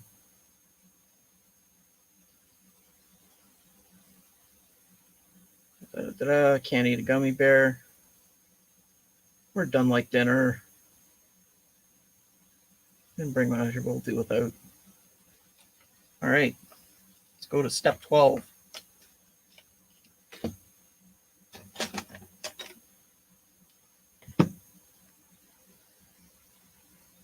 Yeah, hope the video looks good. This camera here is a Lumix running through a Elgato. What do you call it? Too late at night for my brain to pick up words like that. Camlink 4K, the free one, and that one's a C920 overhead, just still working, and this one's just a Wise Cam for now. Really thinking about getting one of those ones like Tim's got, the white one that you can point down everywhere. So I'm thinking that's a possibility. But my biggest problem is that I have a wide camera that was like the overall shot. And I used to use a 920 for that. Then I've rearranged them all several times over the last couple of years. But I tried, what do you call it? The Elgato camera software. So I've blocked it out of my mind already today.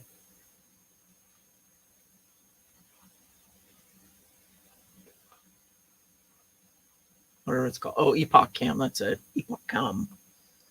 It's the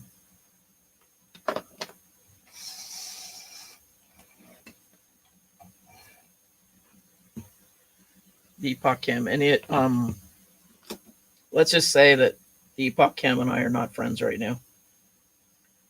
I fought with it yesterday, tried to stream with it last night, failed, and Windows did an update yesterday, I guess night before, but I didn't realize it quite, or didn't deal with it anyways. And yeah, it was scrapped. So today I tried Camo something that's supposed to work with iPhones and Windows, but their Windows one is software is in beta still. And I got it working tonight after dinner, and I was thinking, all right, great, that'll work. I'll use that. Nice clear picture. I mean, the cameras on iPhones are better than webcams, right? And theoretically. And it was all running, got all my changes, was going through the changes on the different screens in XSplit, trying to get them lined up to have all the cameras up again. Have 4 cams plus 1. And boom. Suddenly I realized that just as I was doing the last of the 3 main screen layouts, of course, wait, it's not moving. And it locked up. Rebooted the machine, went through everything else again, still nothing. So that's 2 scrap now. 2 days, 2 down the tubes.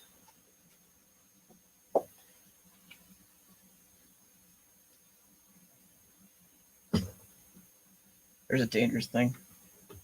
Put that on I can't remember what it's called. Smart plug. Don't remember what brand it is. It's an Amazon one.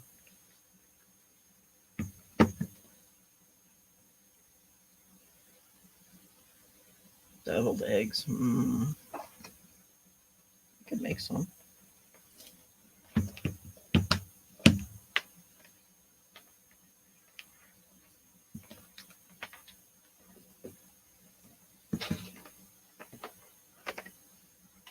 All right. How brave are we?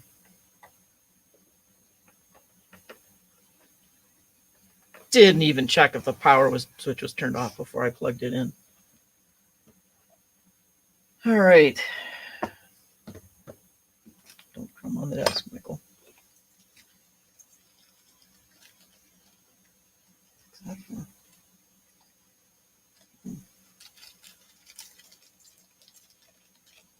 USB drive with firmware. I know it'll have to be updated, but we're not doing that tonight.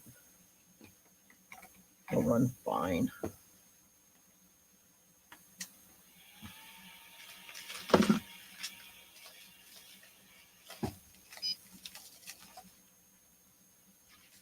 flat sheet.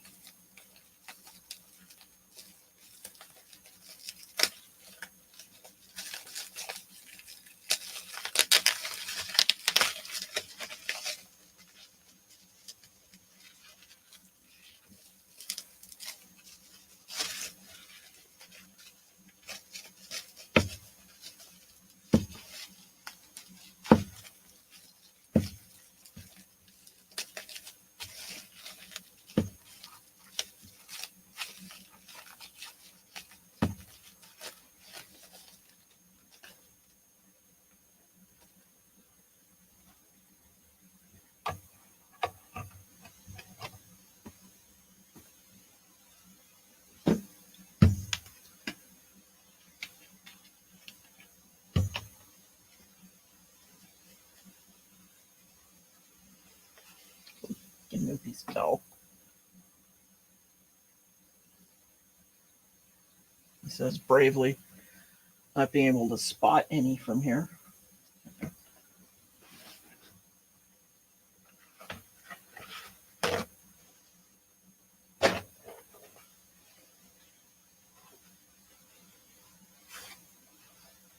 All right.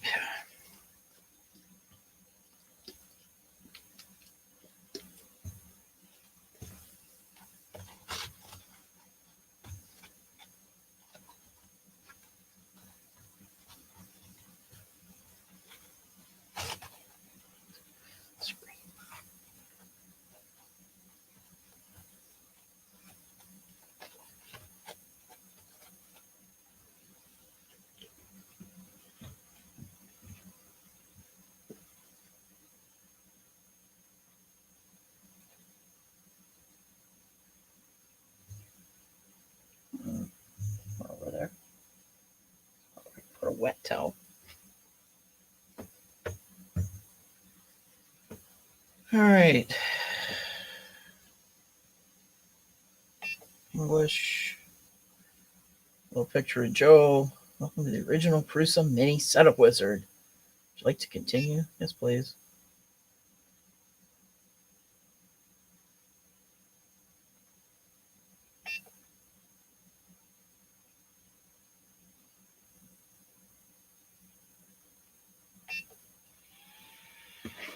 Doing the self-test now.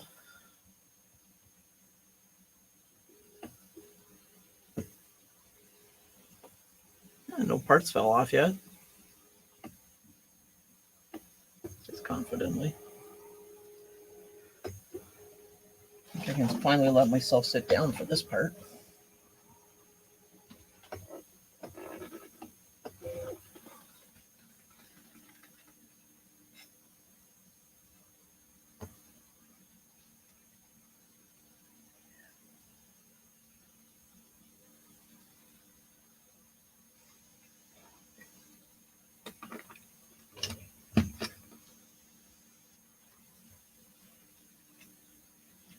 When I built the last one, or assembled the last one, I did it in my office upstairs at lunch one day. Got the parts out in the morning, put it all together during lunch, no problem. Except the same two places I always have problems. Lining up the bolts to get that piece on, because they all just float in space. There's always one that doesn't want to line up for me.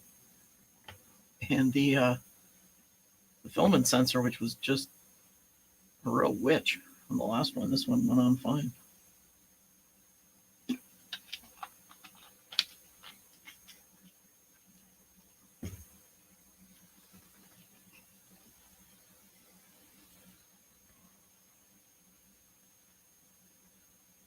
Heat bed, checking the hot end on it. Yep, there's warmth there. Warmth there. It's getting there.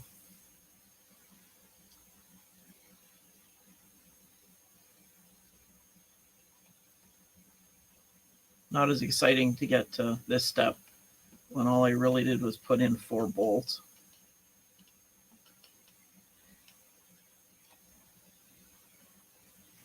Pretty much 5 bolts.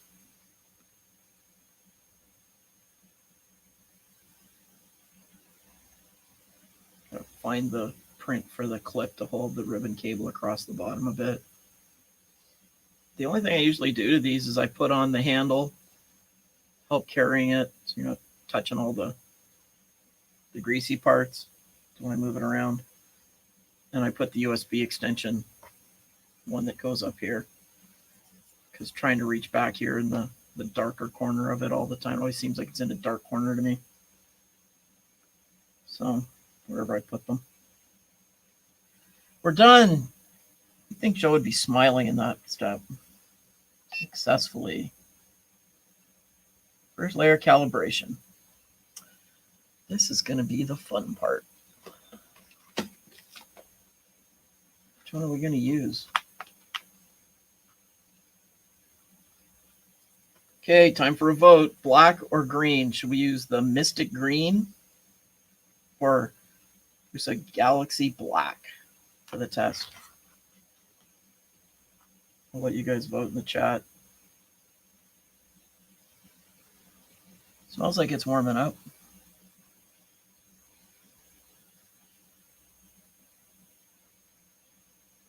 I like this. It says that it has to, if I want to unload the filament. Yeah, you're new.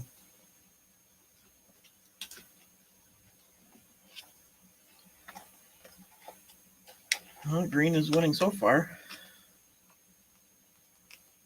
It's weird they got a double seal there. I thought it was a, just gonna say, hey, wait a minute. Did I not realize these were Ziplocs? No, they just double seal it. So far, green's winning. I'm okay with that. This is one of the few times that I really use samples very often, is just for this. When I ordered these, I ordered two, and I thought I would get to pick which color filament I wanted for both of them. So I picked blue with the first one. They're, whatever they call it, some cute name, blue, light blue. And I was like, okay. And then it says, okay, your order's complete. And I was like, I wanted to pick another color because there was like 4 colors you could choose, and none of them were orange, of course, or I would pick that. But the you couldn't pick any of the others. It just put them both through the same. Like, well, thanks, but. And I debated emailing them and asking them to fix it, but I gave up. There's another thing that they don't do with these. They don't come with any of these. That was kind of weird, seeing as you need one to open the sample that they send you. To give somebody a hard time about that. I know, that's how they keep costs down.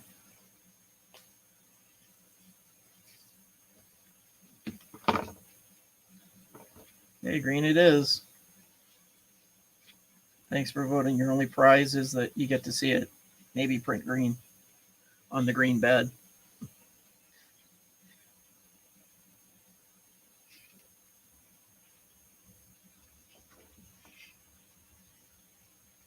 I'll recut the end.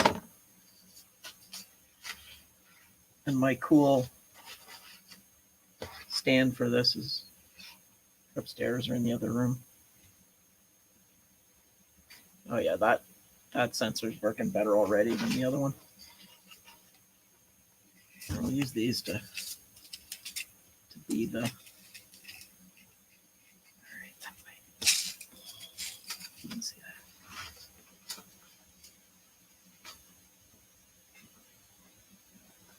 All right, what's it telling us?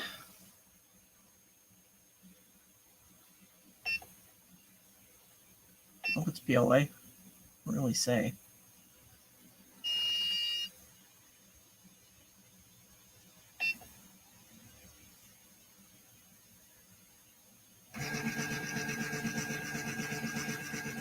First time the first one did that, it goes into that fast mode, and that's the only time it does fast, by the way. All of the other routines are, for some reason, I hit a button and this just jumped to super full screen mode. Video still okay? So just started acting weird here. Wood filament, is the color correct? Sure. Now let's calibrate the distance. Yeah, this is always the fun part.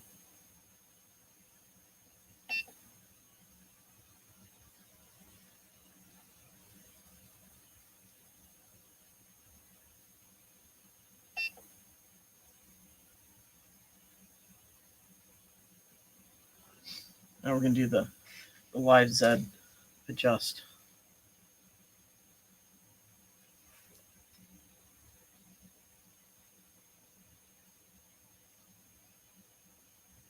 Currently heating up to 215C.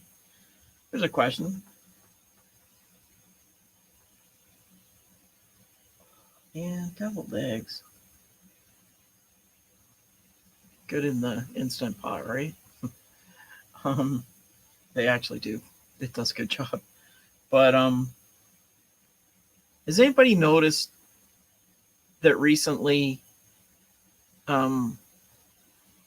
like all the, your kind of standard settings, temperature settings used for PLAs and stuff, I pretty much, for the last year plus, I've run the basic same, give or take 5 degrees on everything. Everything's around 215 to start, stays at 215, goes to 210 usually after a few layers, all in that ballpark. Lately, everything has been needed to run like warmer than usual.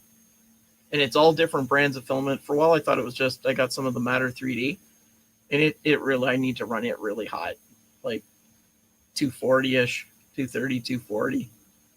I think on most of the places I ran it, even on the Mark III, it didn't. It seemed to like to run really hot.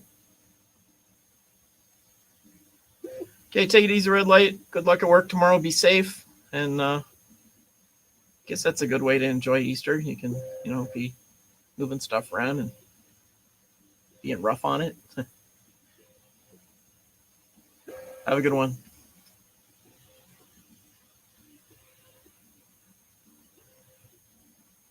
I just noticed everything seems to like to run hotter lately.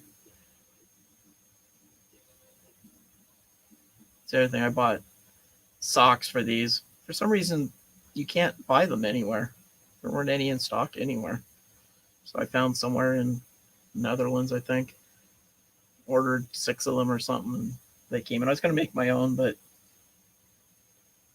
I'd have good intentions, but I'd never get to it. I got printers that have been sitting in boxes for 2 years, haven't been built yet. So there's no way I'm going to take the time to make a mold, to learn how to work with silicone, liquid silicone, dye it orange, and yeah, that wasn't going to happen.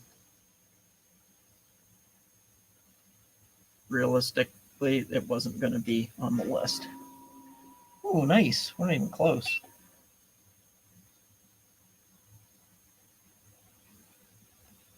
Dropping into space there. Okay, maybe that's too far. Oh.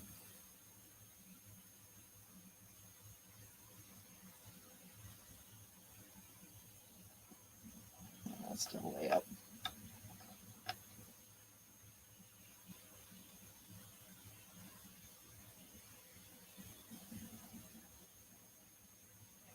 Close.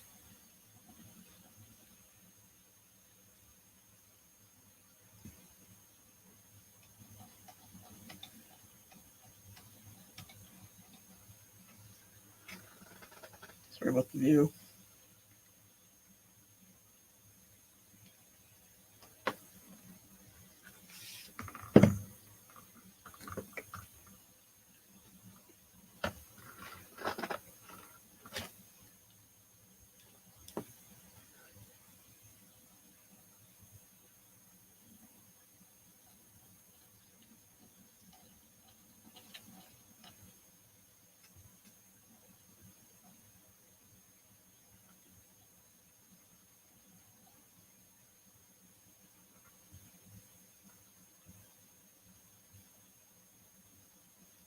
Well, we know this is not going to be right. We're 1.73. Let's see how close we get here.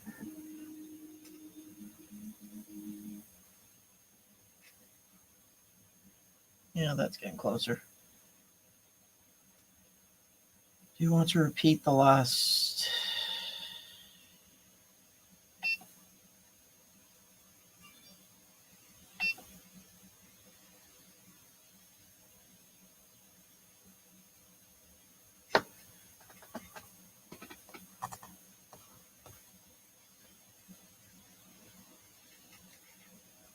Yep, that came out pretty easy.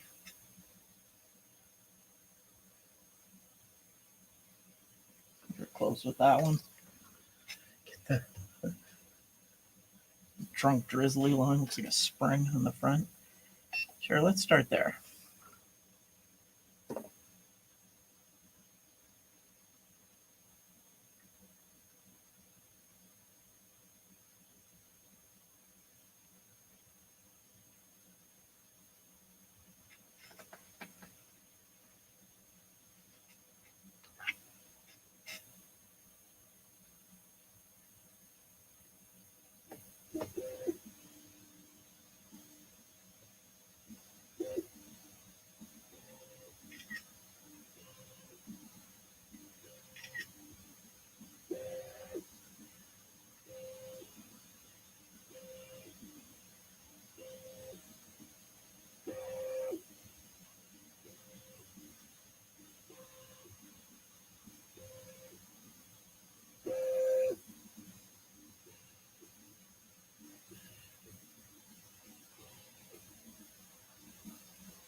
Yeah, I gotta work on getting the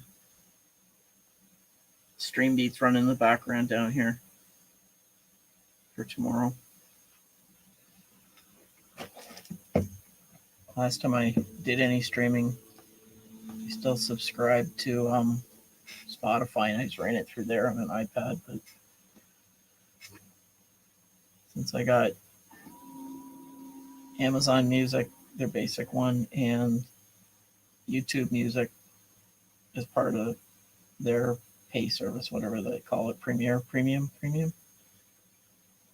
Yeah, I don't have Spotify anymore, so I have to download it and just play it as files. Work on that problem next.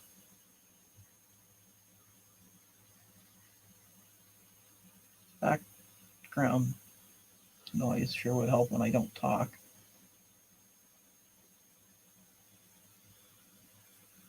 Usually people tell me to shut up.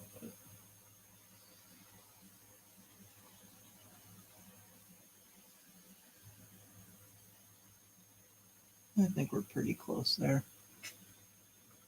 Yeah, I can live with that for now. Like in the forums, and people are like, "Oh, I moved it down like 0.05 millimeters. Just move it till it scrapes the bed, pretty much."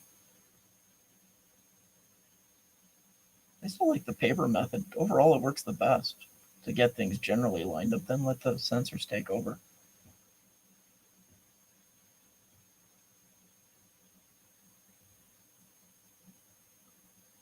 Or I won't sing for music background right now.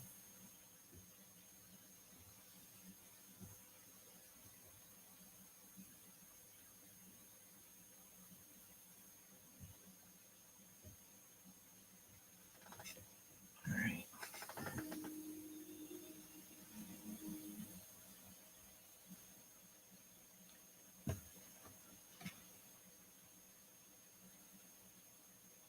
You want to repeat? No.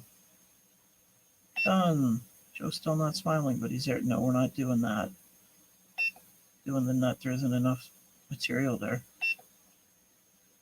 Let's do the Prusa nameplate. 23 minutes. Yeah, I might stay awake that long.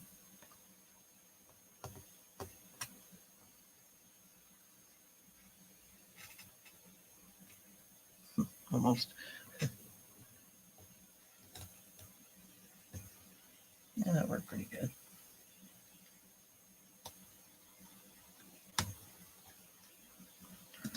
The dull chisel for doing that in the other room was really awesome.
Now we're heating back up to 215. Let's see how it goes.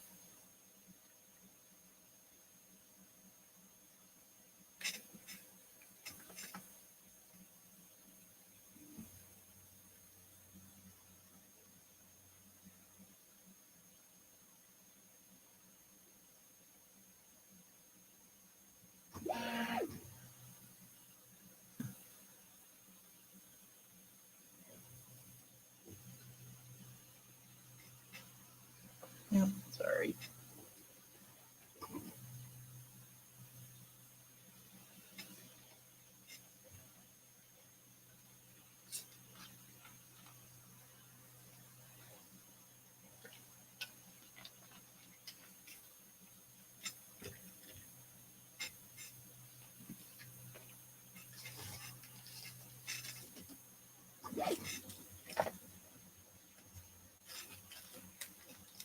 Away the spare tools because I doubt I'll need them eventually.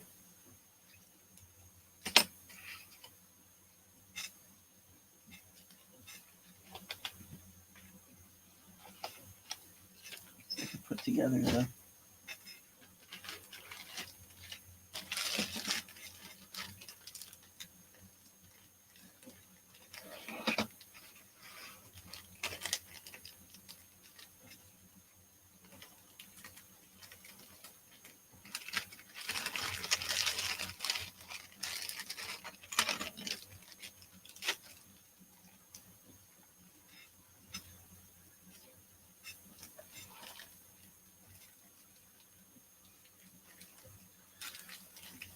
printing, Jerry. It's printing.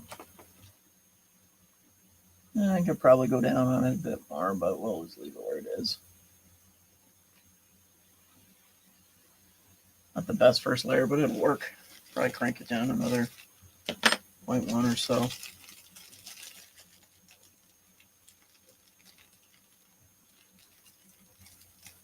It's like foreshadowing, Jerry.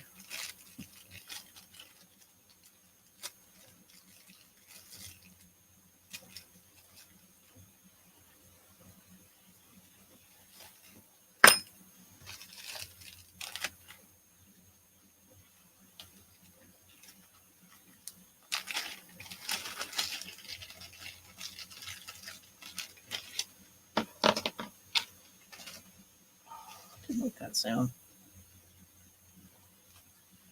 What else was in there?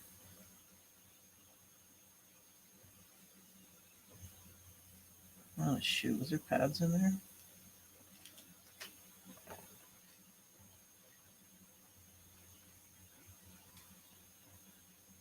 Oh, they're there. All right. I'm taking the headset out.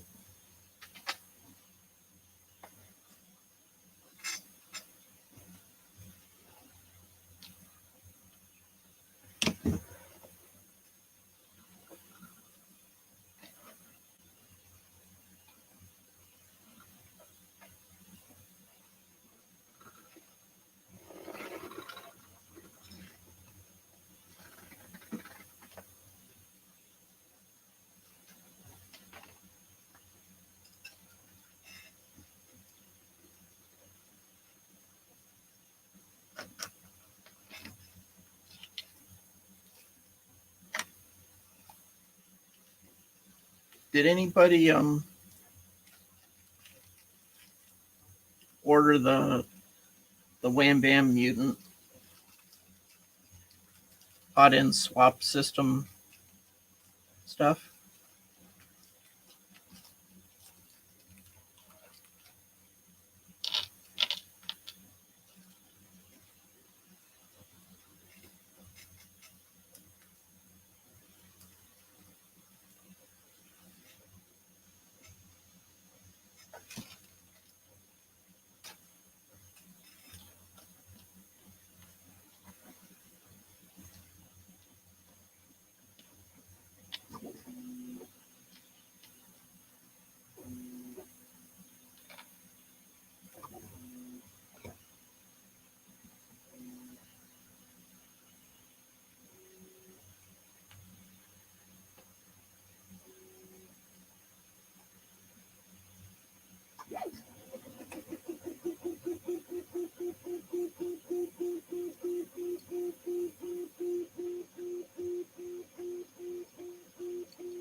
working.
I see this one.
All right.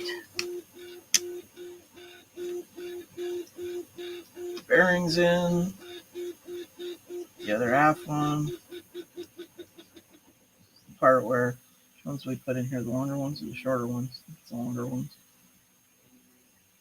12s. And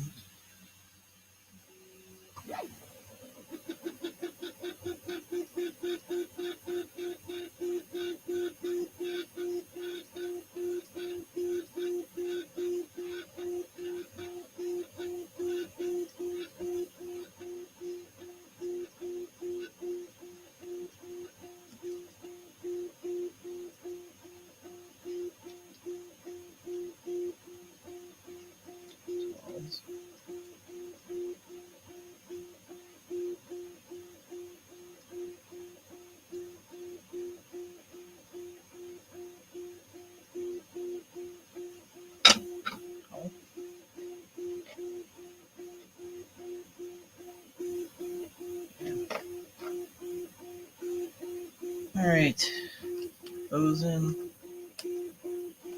This is the most exciting part of this build, is putting the simple. There's a nice word.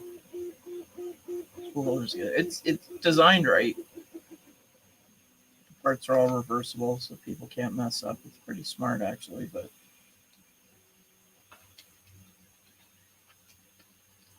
you know.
Better? A bit of persuasion.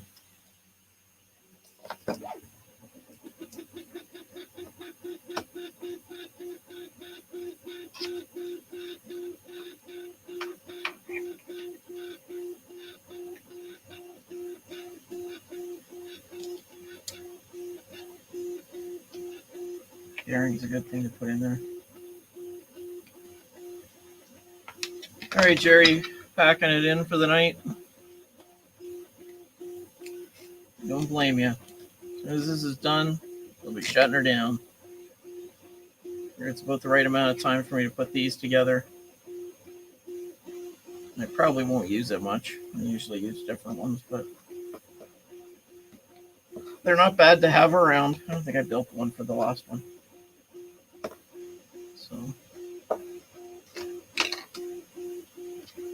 have a good evening, sir. Thanks for stopping in and chatting along. So it's been fun. Have a good night's sleep and stay safe.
back in the spare parts bag because I'm not putting them in.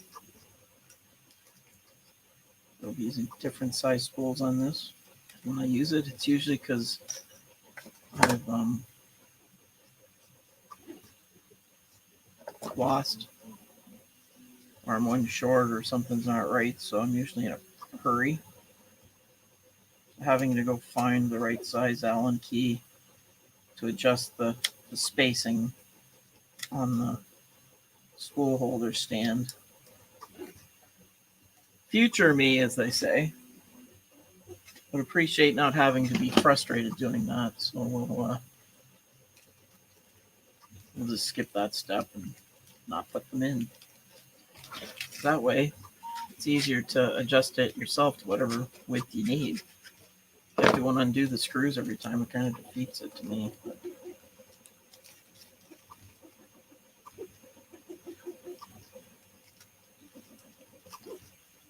Spare parts be dealt with later. The wrench, need that later, no doubt. It always comes up.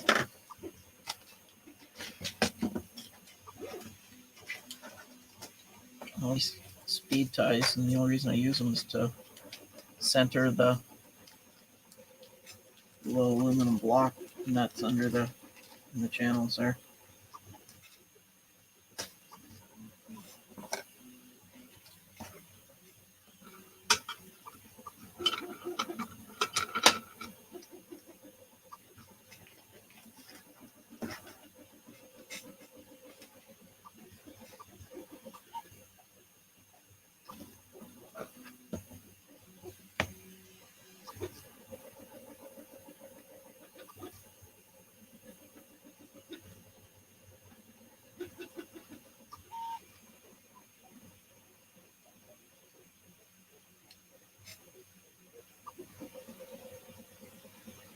Little rubber feet on.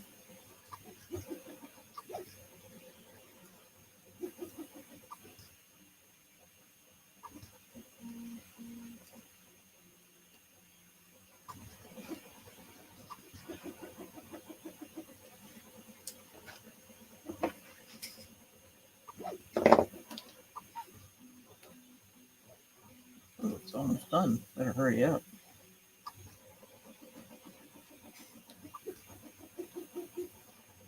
It says 4 minutes. One thing their software is good about is estimating when things are going to finish. It's pretty accurate. Way more accurate than that other software that keep promising updates that never happen and then blocks people's comments when they ask.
Oh, somebody's here. Sorry, I was busy. Non-fam, how you doing, man? Thanks for stopping in. I know it gets confusing when everybody's handles are different in different places. I get that too. I use Lugnuts31 since Xbox days, years and years ago. It's an old Amiga user group name, Lugnuts. So I kind of use that a lot. So good to see you. Thanks for coming up. Look, you got here just in time for us to be done, man. Oh. Well, it looks like it worked.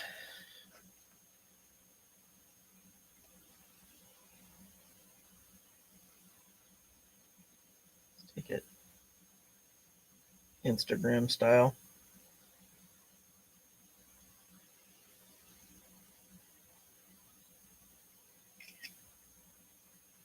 Not a good shot.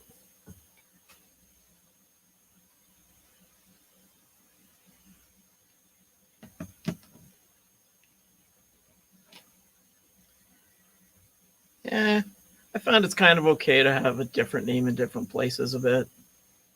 I mean, I use NLTMW on Facebook, YouTube, and I've got a Twitch handle with that too. But I've also got a gaming one for Xbox and Steam and all that, and the Oculus.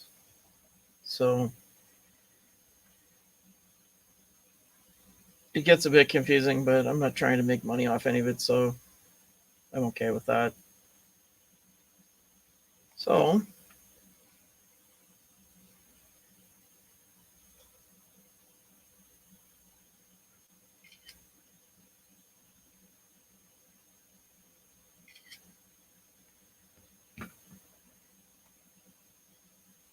see if that turned out good enough to.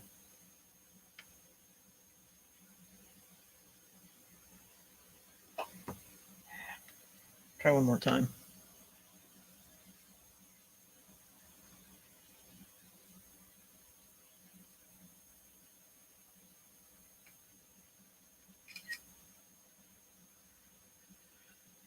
All right. So what have you been up to tonight?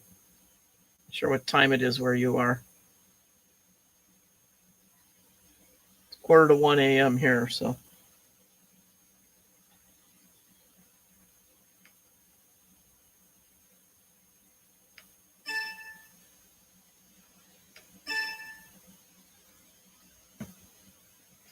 Oh, you're in Quebec. Oh, okay. So you're in the same as me. I should have remembered that, right? Sorry. It's late. All right. Well, I'm afraid we're at the end of things for tonight. Do you have any quick questions before I shut her down for the night?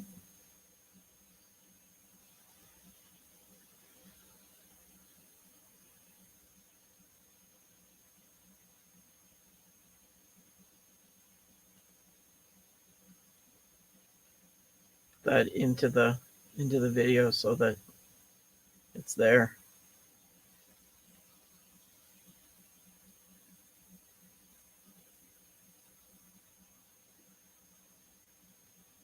It gets hard. But 4 or 5 years ago, it was easy because there wasn't so many of us either. It was easier to keep track of where people were. But now there's new people all the time, and you're like, I don't remember. But I'm sure that over the next month of me streaming something every day, I'll run into most people, and people came in waves tonight, so it was kind of fun.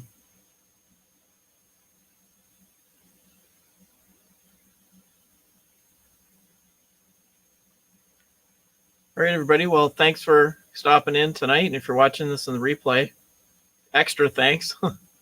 Hope you're watching on double speed.